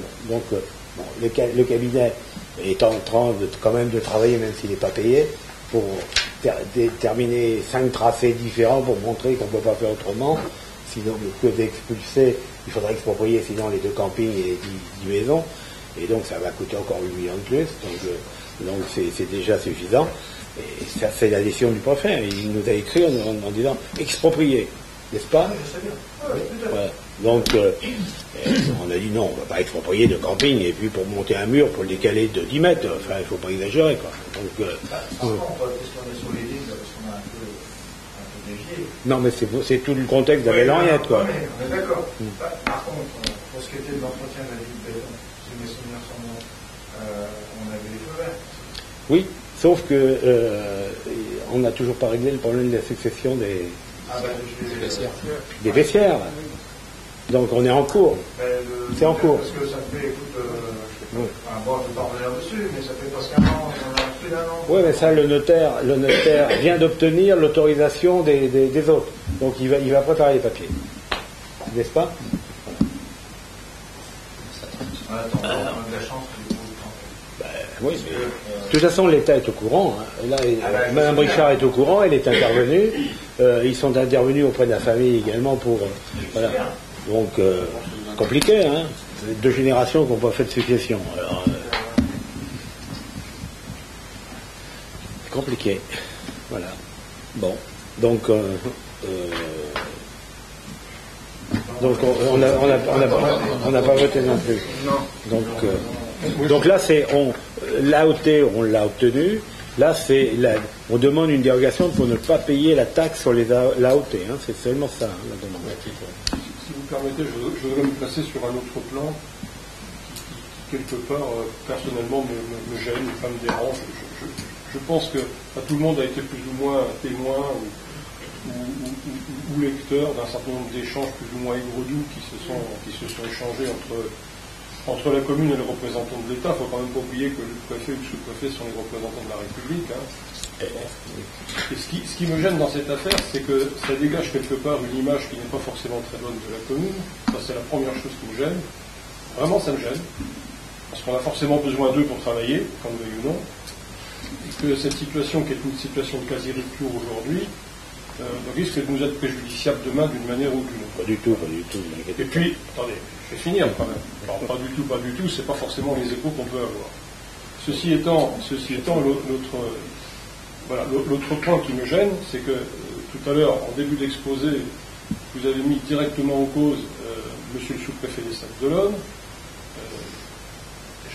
Il aurait peut-être été utile ou judicieux, à défaut d'être utile, peut-être judicieux, qu'il y ait une réunion contradictoire sur le sujet et que chacun puisse s'exprimer ses griefs à l'autre. Mais on a déjà eu des réunions avec des Alors, attendez. Je sais que le sous-préfet l'a proposé, il a même proposé, peut-être que tout le monde n'est pas au courant autour de la table, mais il a même proposé qu'une réunion se fasse à la tranche, à la mairie ou ailleurs, dans laquelle chacun pourrait exposer son point de vue et pourrait exposer finalement le pourquoi du comment de la situation actuelle. Je vous entends dire que c'est l'État qui n'a pas fait son boulot, que c'est le sous-préfet qui est ci, que le sous-préfet qui est ça, et de l'autre côté, moi j'entends dire le maire fait pas ci ou Flatin fait pas ça. Donc à un moment donné, il va bien falloir que la vérité entre guillemets éclate quelque part, à défaut de vérité, au moins qu'on s'entende. Parce qu'on ne peut pas rester durablement dans cette situation. C'est pas possible. On ne lui demande pas on lui demande rien au sous-préfet. Non, mais vous l'accusez de ne pas avoir fait son boulot. Ou de lui proposer des contraintes qui sont pas tenables. Non, mais c'est lui qui propose des contraintes, c'est pas nous. Hein. Non, c'est vous qui dites que vous ne pouvez pas le faire à temps. C'est pas la même chose. Voilà. Donc à un moment donné, il va bien falloir que la vérité éclate d'une manière ou d'une autre. Mais la vérité, elle est sur le papier. C'est votre vérité. Pour l'instant, vous exposez. Non. Monsieur le maire, ce qui aurait été quand même sympa, vous exposez votre vérité. Vous savez bien que je n'ai pas inventé une vérité particulière. Je ne veux pas dire que vous avez inventé. Vous avez un point de vue et vous exposez votre vérité. Il se trouve, à travers tous les éléments, tous les échanges dont j'ai pu bénéficier par accident grâce à une intervention de M. Flatin. Il n'y a pas vous, tout le conseil municipal. Tout le conseil municipal. Vous n'avez pas eu tout. Parce qu'il y en a une pile comme ça d'échanges de mails. J'aurais apprécié que le contradictoire, on est quand même dans une république, bon sang de bonsoir, attendez, il y a un contradictoire. Qu'on respecte le contradictoire, c'est-à-dire que nous puissions avoir ce soir ou un autre jour à votre gré, à la fois votre avis et l'avis du préfet, bon sang. Mais attendez, excusez-moi. Puisque vous étiez destinataire de tous les courriers, le préfet s'est largement exprimé, le sous-préfet, et nous-mêmes, on s'est largement exprimé, Flatin s'est largement exprimé, et je suis intervenu en dernier, parce que là, il commence à en avoir un peu assez.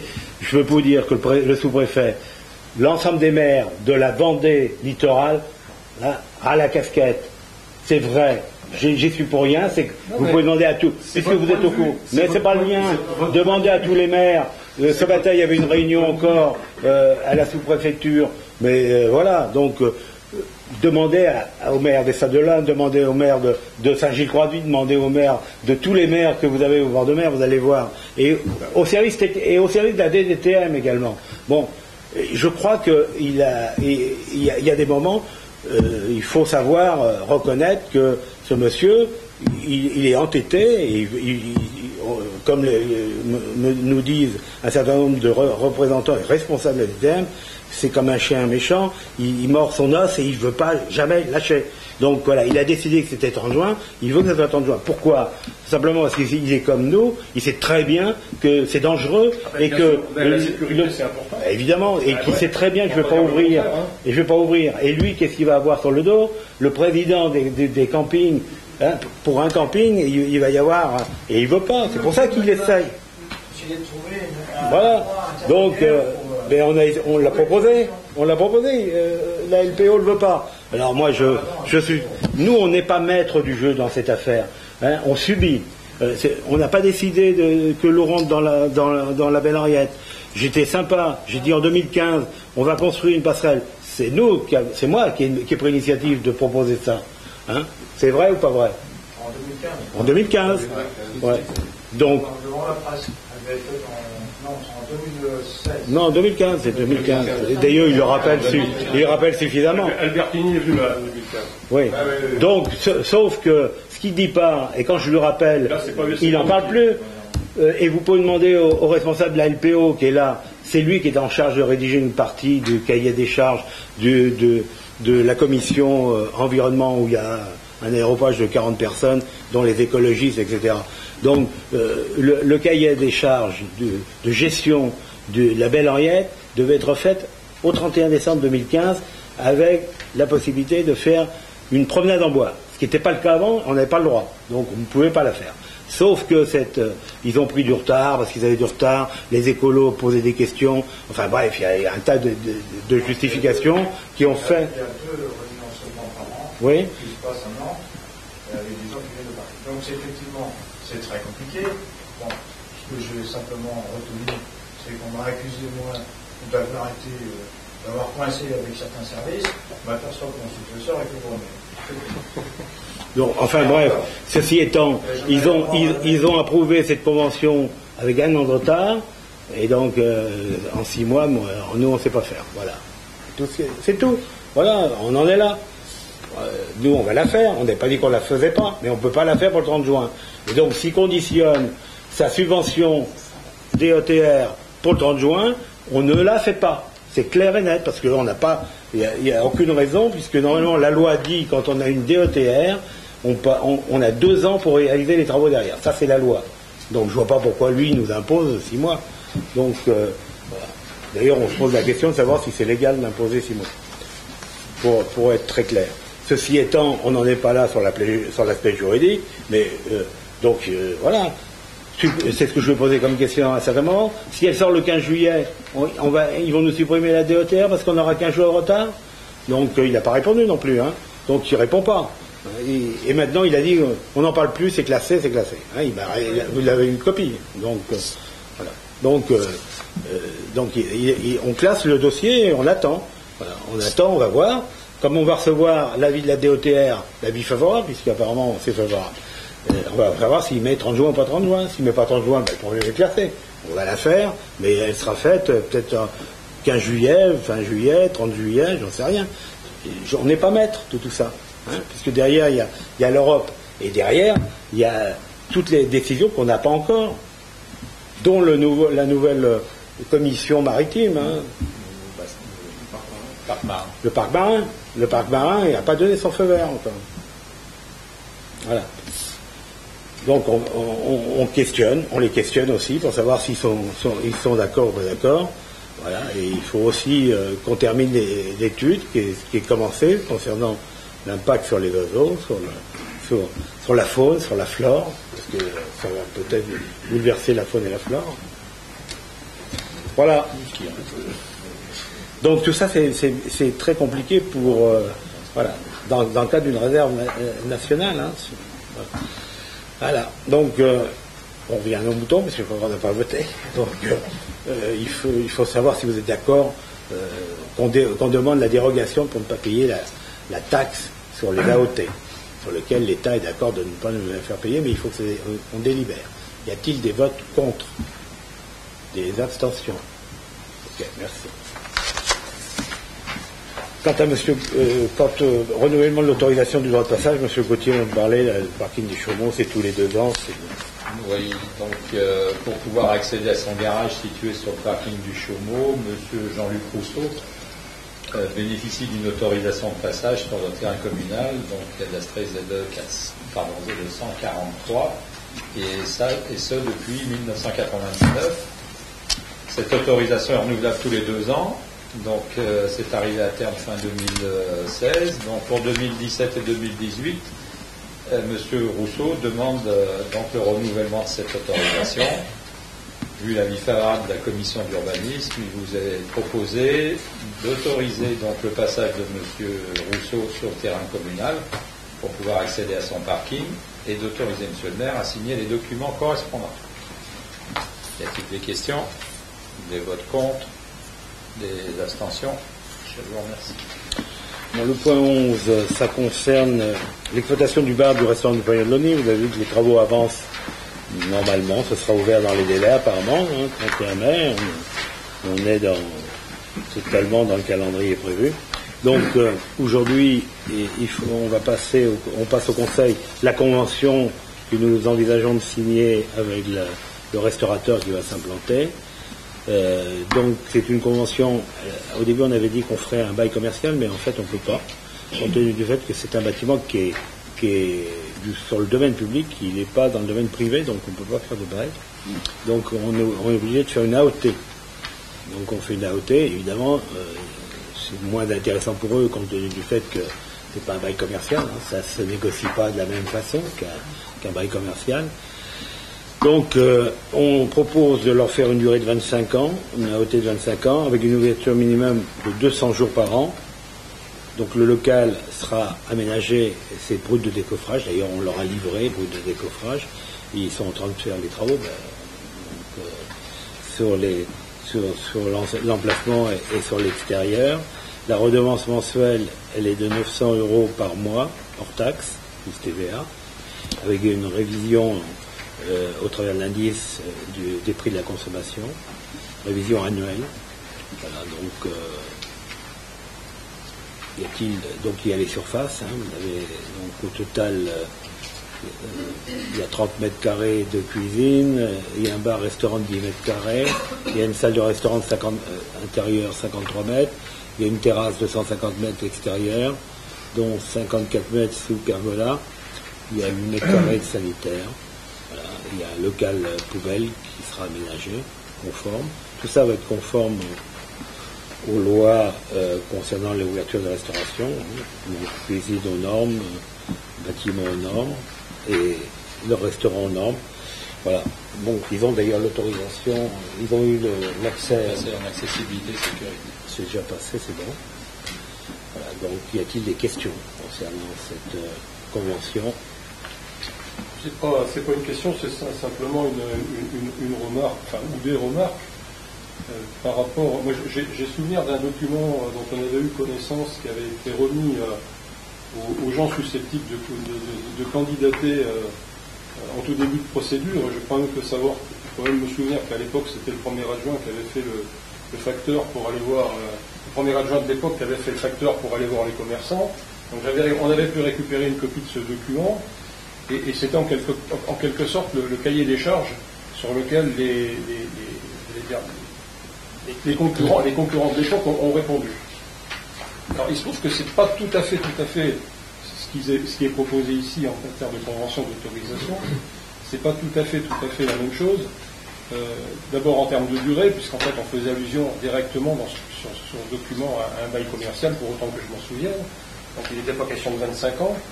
Et puis ensuite il était question, me semble-t-il, d'une ouverture à l'année, d'une volonté d'ouvrir l'établissement à l'année. Et là on arrive sur une ouverture minimum de 200 jours par an. Alors je me dis, est-ce qu'il n'y a pas une ambiguïté par rapport à ça et finalement, la question que je me pose, est-ce que les autres soumissionnaires de l'époque, est-ce qu'ils ne vont pas s'estimer quelque part un peu lésés par ces nouvelles conditions?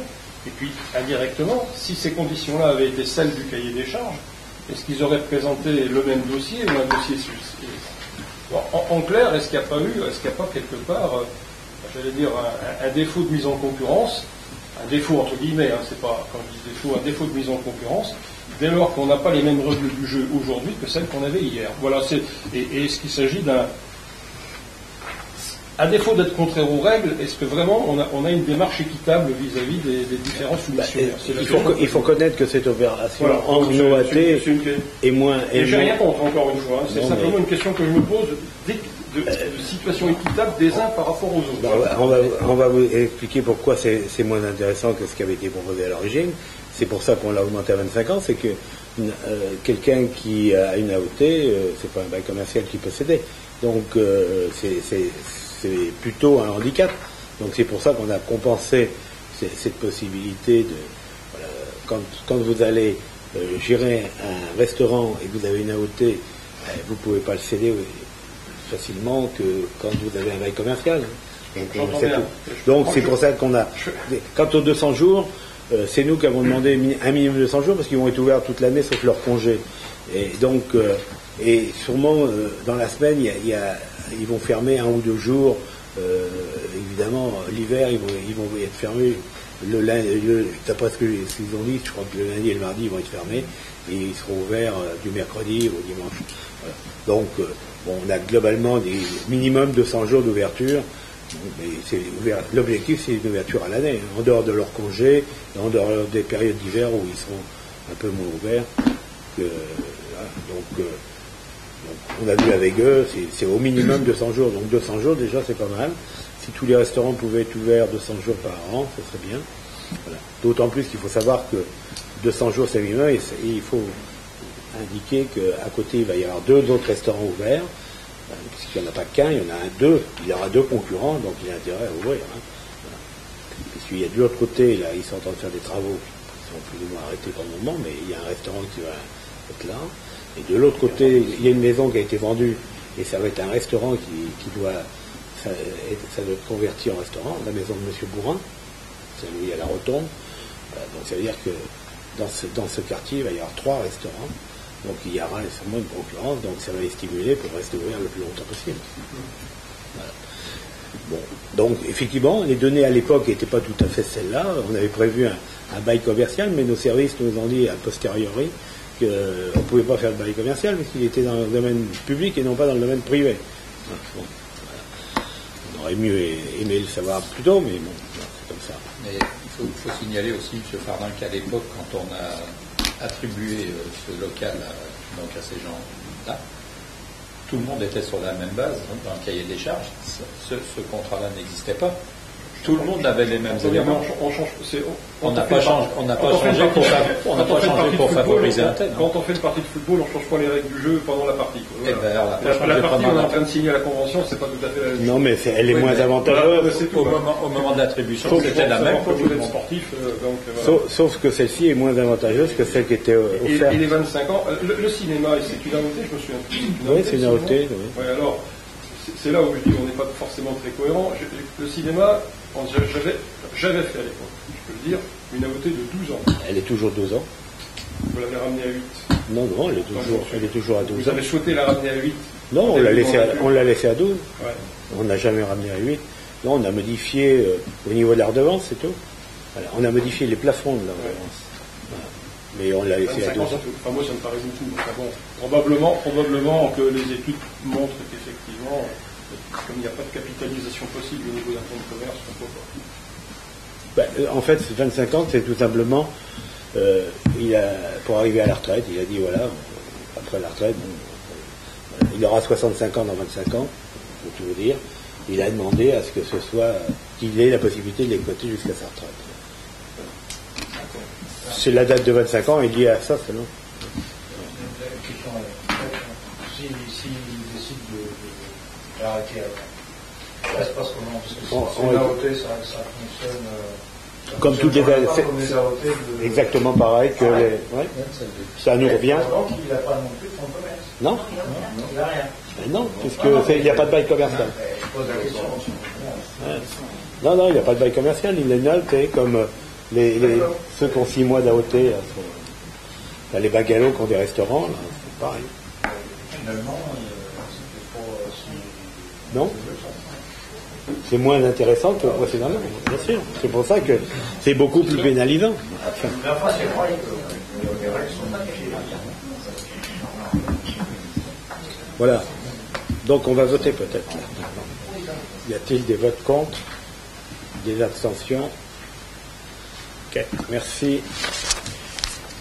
Alors, Monsieur Gauthier, vous allez nous parler de la sous-concession des plages, justement. Donc ça concerne la sous-concession numéro 8, plage des Générales. Donc cette sous-concession avait été attribuée à Madame Marine Van Naeke, excusez-moi pour la prononciation, pour une activité de vente et de boissons avec une petite restauration. Par un courrier donc daté du 6 février dernier, cette personne nous informe qu'elle souhaite arrêter cette exploitation. Donc, vu la convention de sous-concession visée le 22 avril 2013 par les services de l'État, considérant que l'exploitation de l'ensemble des sous-concessions fera l'objet d'un nouvel appel à candidature après la saison 2018, le conseil municipal prend acte de la décision de cette personne de cesser son exploitation et décide de ne pas réattribuer cette sous-concession avant le renouvellement général de l'ensemble des sous-concessions de plage. Donc il n'y aura personne cette année ni l'année prochaine. Y a-t-il des questions? Des votes contre? Des abstentions? Merci. Non, à la limite, c'est une concession qui a souvent posé problème. Donc il n'y a plus beaucoup de place pour le mettre. Enfin, c'est sûr. Le point numéro 13, Madame Robin, vous nous parlez des repas préparés par l'EHPAD. Préparation des repas pour le centre de loisirs. Monsieur le maire informe le conseil municipal que la commune a sollicité les services de l'EHPAD, de la résidence des Tulipes, pour assurer la préparation des repas du mercredi midi, hors vacances scolaires, pour le centre de loisirs L'Île aux Copains, situé boulevard de la Petite Hollande. Le restaurant scolaire de l'école de la mer ne fonctionnant pas le mercredi midi. Cette prestation concerne la période du 1er mars au 30 juin 2017. Par délibération du 2 février dernier, le conseil d'administration du Centre communal d'action sociale, le CCAS, a fixé le prix du repas à 3,10 €. Étant entendu que la commune s'engage à venir chercher les repas et à retourner le matériel à l'EHPAD. Les repas fournis seront facturés mensuellement à la commune. Le conseil municipal, en avant délibéré, accepte que l'EHPAD assure la préparation des repas pour le centre de loisirs aux conditions précitées. Approuve la convention correspondant à passer avec le CCAS et autorise M. le maire à signer les documents dans le centre. Des questions? Des votes contre?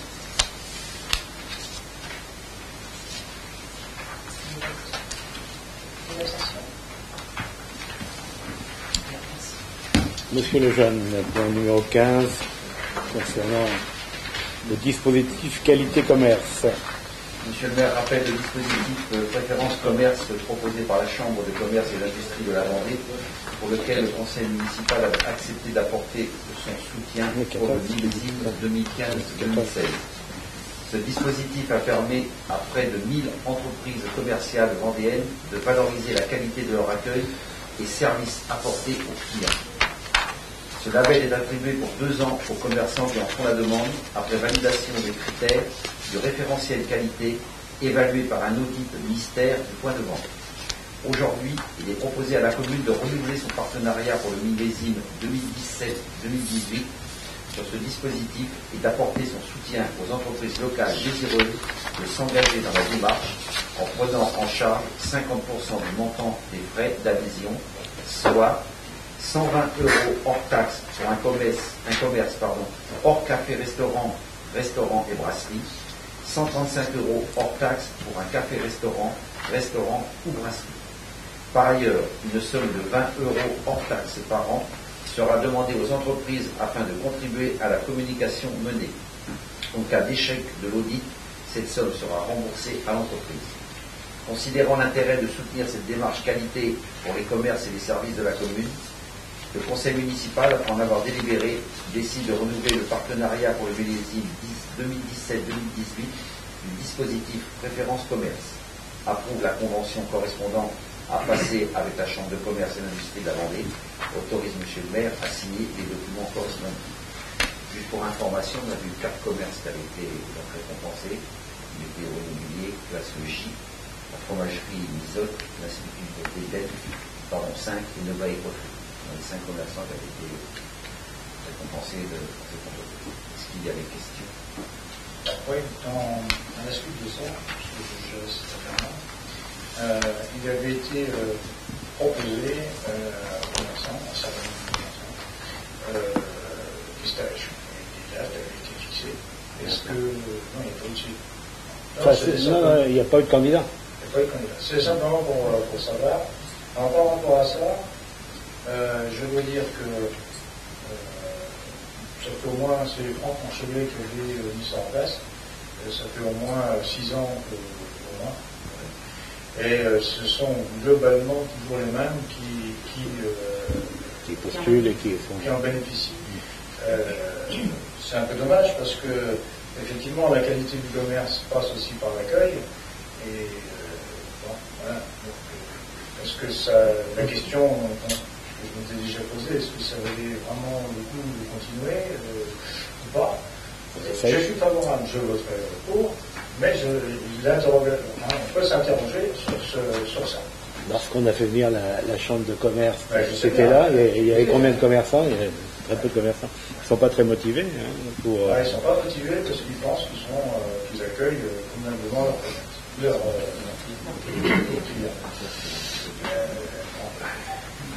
Bon, il faut connaître que le coût du stage n'était pas non plus...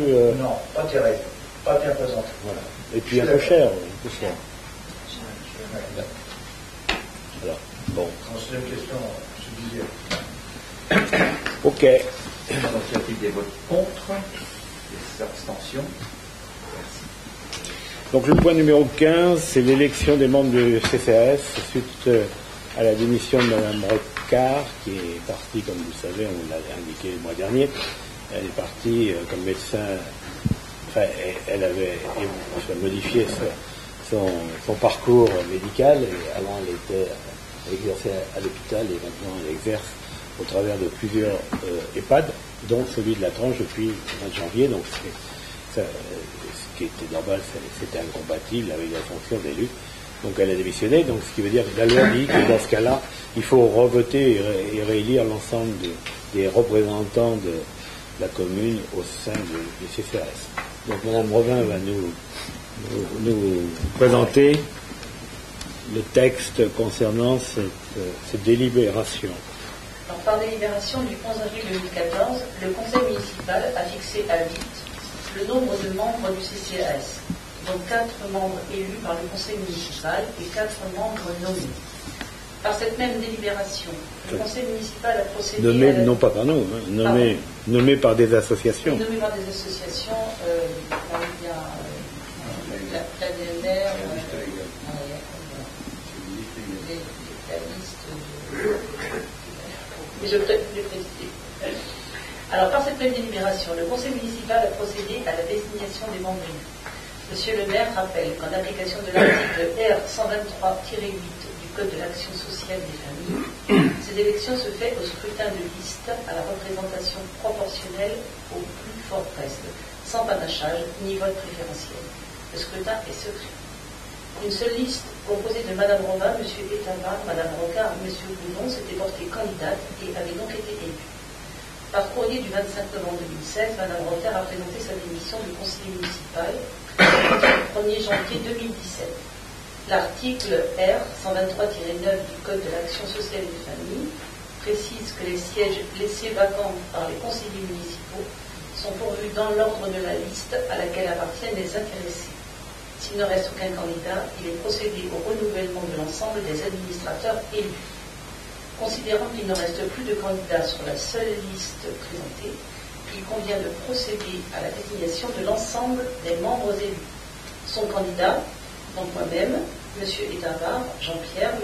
Boulon et Mme Bousseau, Monique, nouvellement intégrés dans notre équipe. Voilà, donc vous allez en voter. Je suis surpris qu'il n'y ait pas eu d'appel à candidature, ou alors je n'ai pas été destinataire. Nous n'avons pas été destinataires de l'appel à candidature. Donc, voilà. Compte tenu du mode de scrutin, c'est pas innocent. Non, mais il aurait dû normalement y avoir appel à candidature, de façon à ce que d'autres listes puissent se présenter. Vous avez reçu les délibes, vous pouviez... Non. Le délib était déjà signé. Les délibes désignent Mme Robin, M. Etavard et M. Brulon comme membres élus. C'est déjà fait.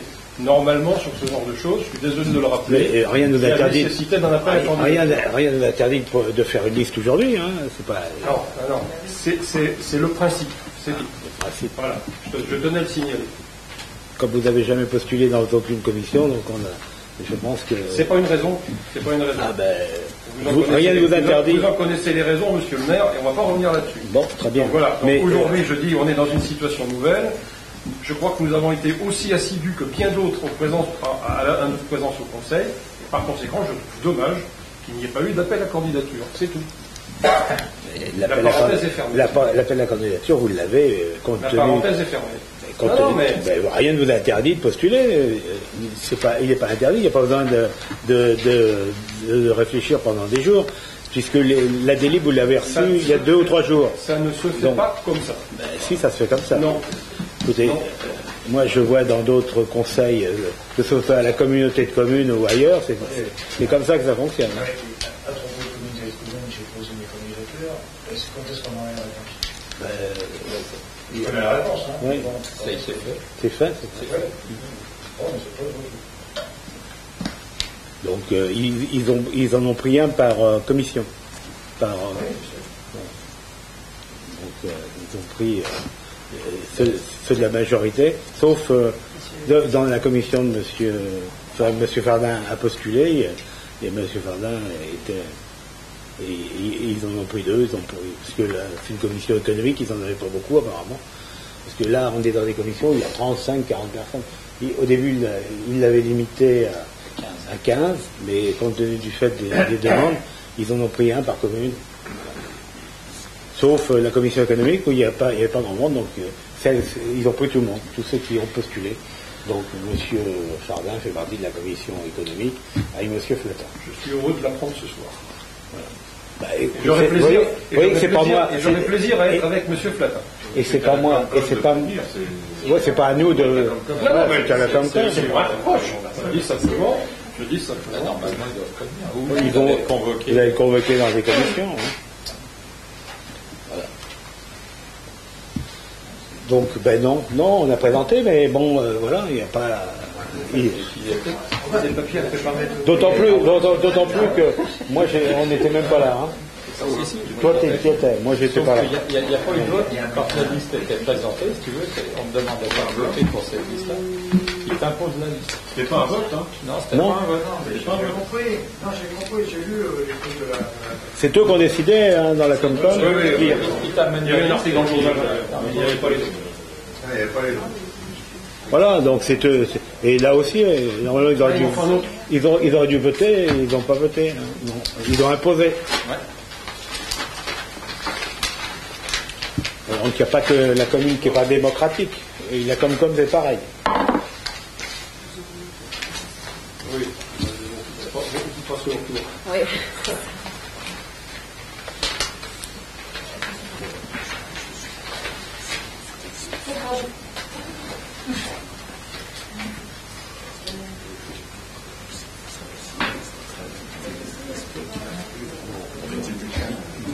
Non, mais il faut le dire, je veux dire. Hein.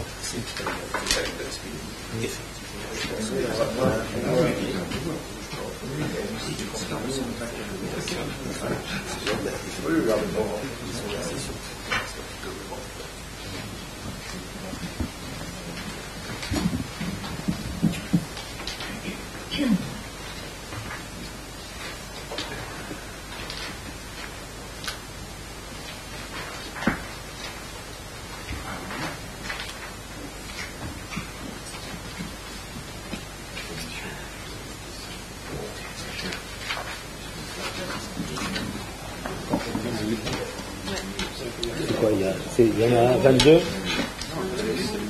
C'est quoi, c'est 22? Il y en avait 36.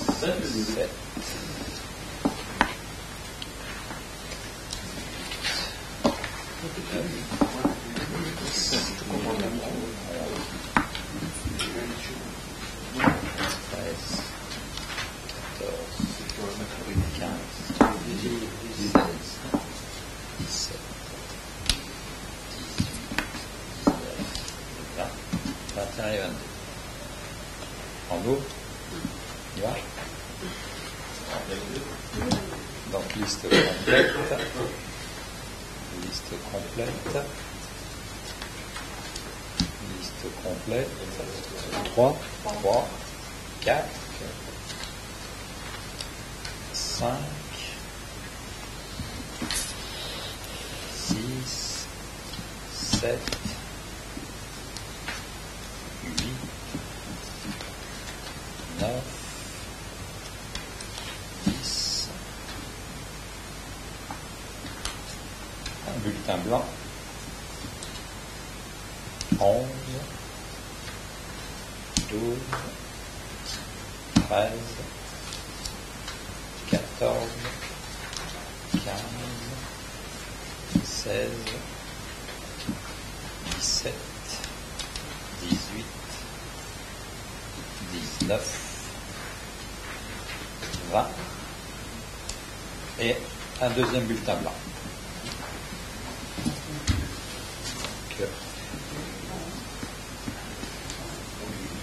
Donc 20, la liste est donc élue.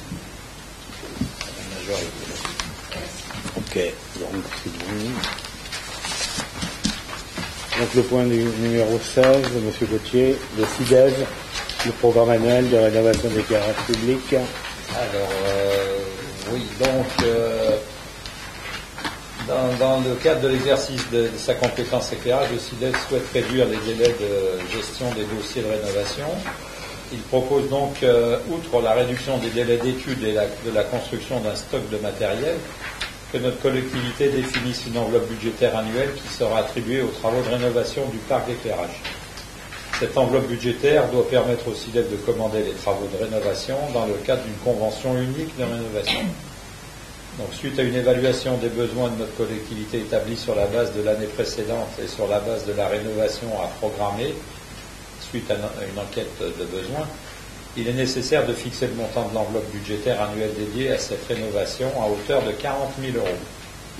Donc après en avoir délibéré, il vous est demandé d'autoriser Monsieur le maire à signer la convention unique de rénovation de l'éclairage public, prévoyant un montant maximum de participation de la commune de 40 000 €. Y a-t-il des questions? Des votes contre? Des abstentions? Je vous remercie.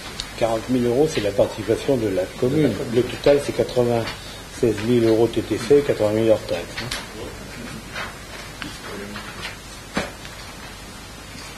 Donc, le dernier point, toujours le CIDEV. Qui concerne donc l'éclairage du chemin des Tartifumes à l'intérieur. Donc, effectivement, il a été constaté qu'il n'y a pas d'éclairage dans ce chemin-là. Donc un point lumineux a été demandé en bout du chemin. Donc le CIDEV est chargé de la réalisation de ce projet et le montant de la participation financière de la commune pour la réalisation de ces travaux d'éclairage est de 1 558 €.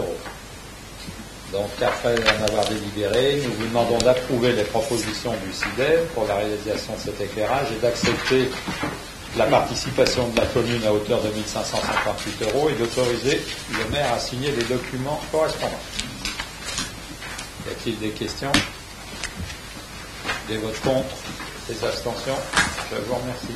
Au point de vue, y a-t-il des questions diverses? Moi j'en ai une, s'il vous plaît. Il y a certains riverains de la route du Carrefour breton, côté trottoir de la circulation piéton, vélo. Je me suis aperçu qu'il y avait des obstacles de sécurité qui avaient été ôtés. Voilà. Et apparemment... C'est les barres de travers. Apparemment, ces gens se plaignent parce que les vélos passent au bras de leur mur. Et quand ils sortent de leur propriété, il risque d'avoir collision. Okay. Alors, qui a décidé ça? Pourquoi vous regardez? Le problème, c'est que quand on est à la place des cyclistes... Regardez la personne à côté de vous. J'attendais que monsieur le maire... On en a parlé avant que la décision. Les cyclistes, il y a des endroits, c'est dangereux aussi pour les cyclistes. Donc, les gens qui sortent en voiture, il faut qu'ils fassent un peu plus d'attention, c'est tout. Voilà. C'est les barres transversales qu'on a enlevé, hein, c'est ça? Oui, c'est des disques, ils ont été retirés partout. C'est vrai que pour les vélos, honnêtement, il n'y a pas beaucoup de passages à ce moment-là aussi. Et c'est autant risqué pour les vélos que pour les piétons. Et il faut quand même dire une chose, d'accord, les gens ont l'habitude de sortir, mais quand on sort d'un lieu privé sur la voie publique, on doit aussi prendre les dispositions nécessaires. Parce que, de toute manière, en cas d'accident, c'est pas la mairie qui est responsable, parce que les gens maintenant s'imaginent beaucoup que c'est faute de la mairie, c'est des accidents, il faut quand même au moins qu'ils se prennent aussi en main de temps en temps, qu'ils prennent aussi la sécurité nécessaire pour sortir de chez eux. Ouais, mais enfin, il y a beaucoup de personnes âgées. Je sais bien, je suis allé les voir. Et qui, justement, on voulait ça. Je suis allé les voir, toutes les personnes qui crient au téléphone,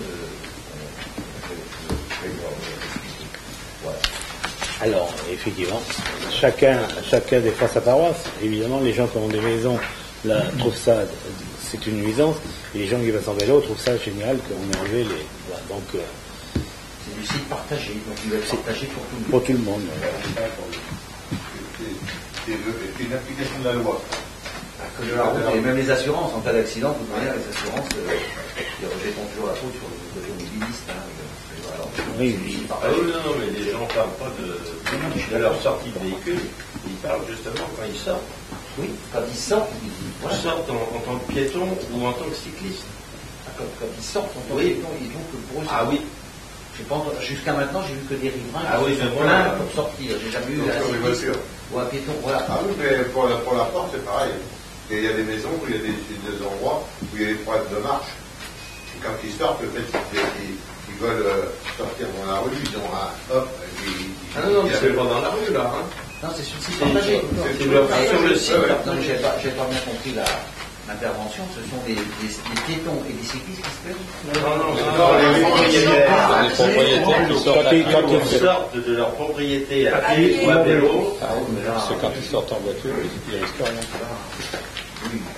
La voiture, je veux bien comprendre, à pied ou à vélo, on sort tous de quelque part pour aller faire. On ne peut pas surprotéger en permanence. Non, mais je réponds. On ne peut pas surprotéger, c'est vrai. Quand on peut le faire, on le fait. D'ailleurs, dans la rue de la Poste, là, qui descend, on a mis une ligne blanche. Dans certaines rues, on met des lignes blanches pour laisser les gens qui sortent de chez eux et que les voitures ne viennent pas raser, parce qu'il n'y a pas de trottoir. Et quand vous descendez de la rue de la Poste, après chez Mauduison, pour descendre à la Poste, donc cette rue, il y a un côté où il y a un trottoir, de l'autre côté, il n'y a pas de trottoir. Donc les gens, là aussi, c'était dangereux depuis de nombreuses années, puisque ça a été fait depuis une dizaine d'années.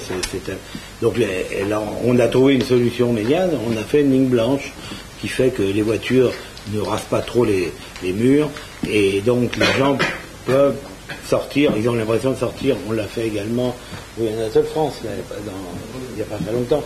Donc ce qu'on peut faire, c'est ça, mettre une ligne blanche à 10 ou 20 cm de la sortie de chez eux, en espérant que les vélos respecteront la ligne blanche. Voilà.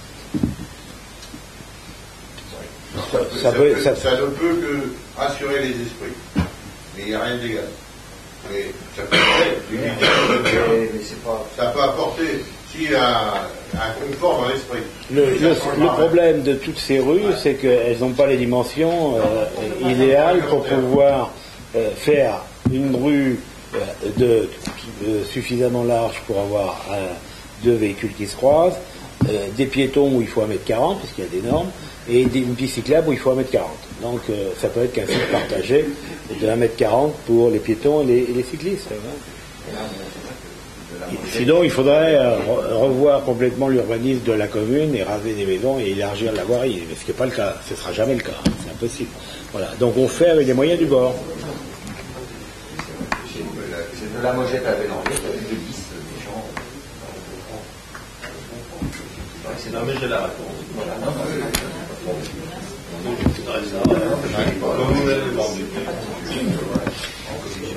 Y a-t-il d'autres questions? Pas d'autres questions? Donc il est 22h28, je lève le conseil municipal de ce soir.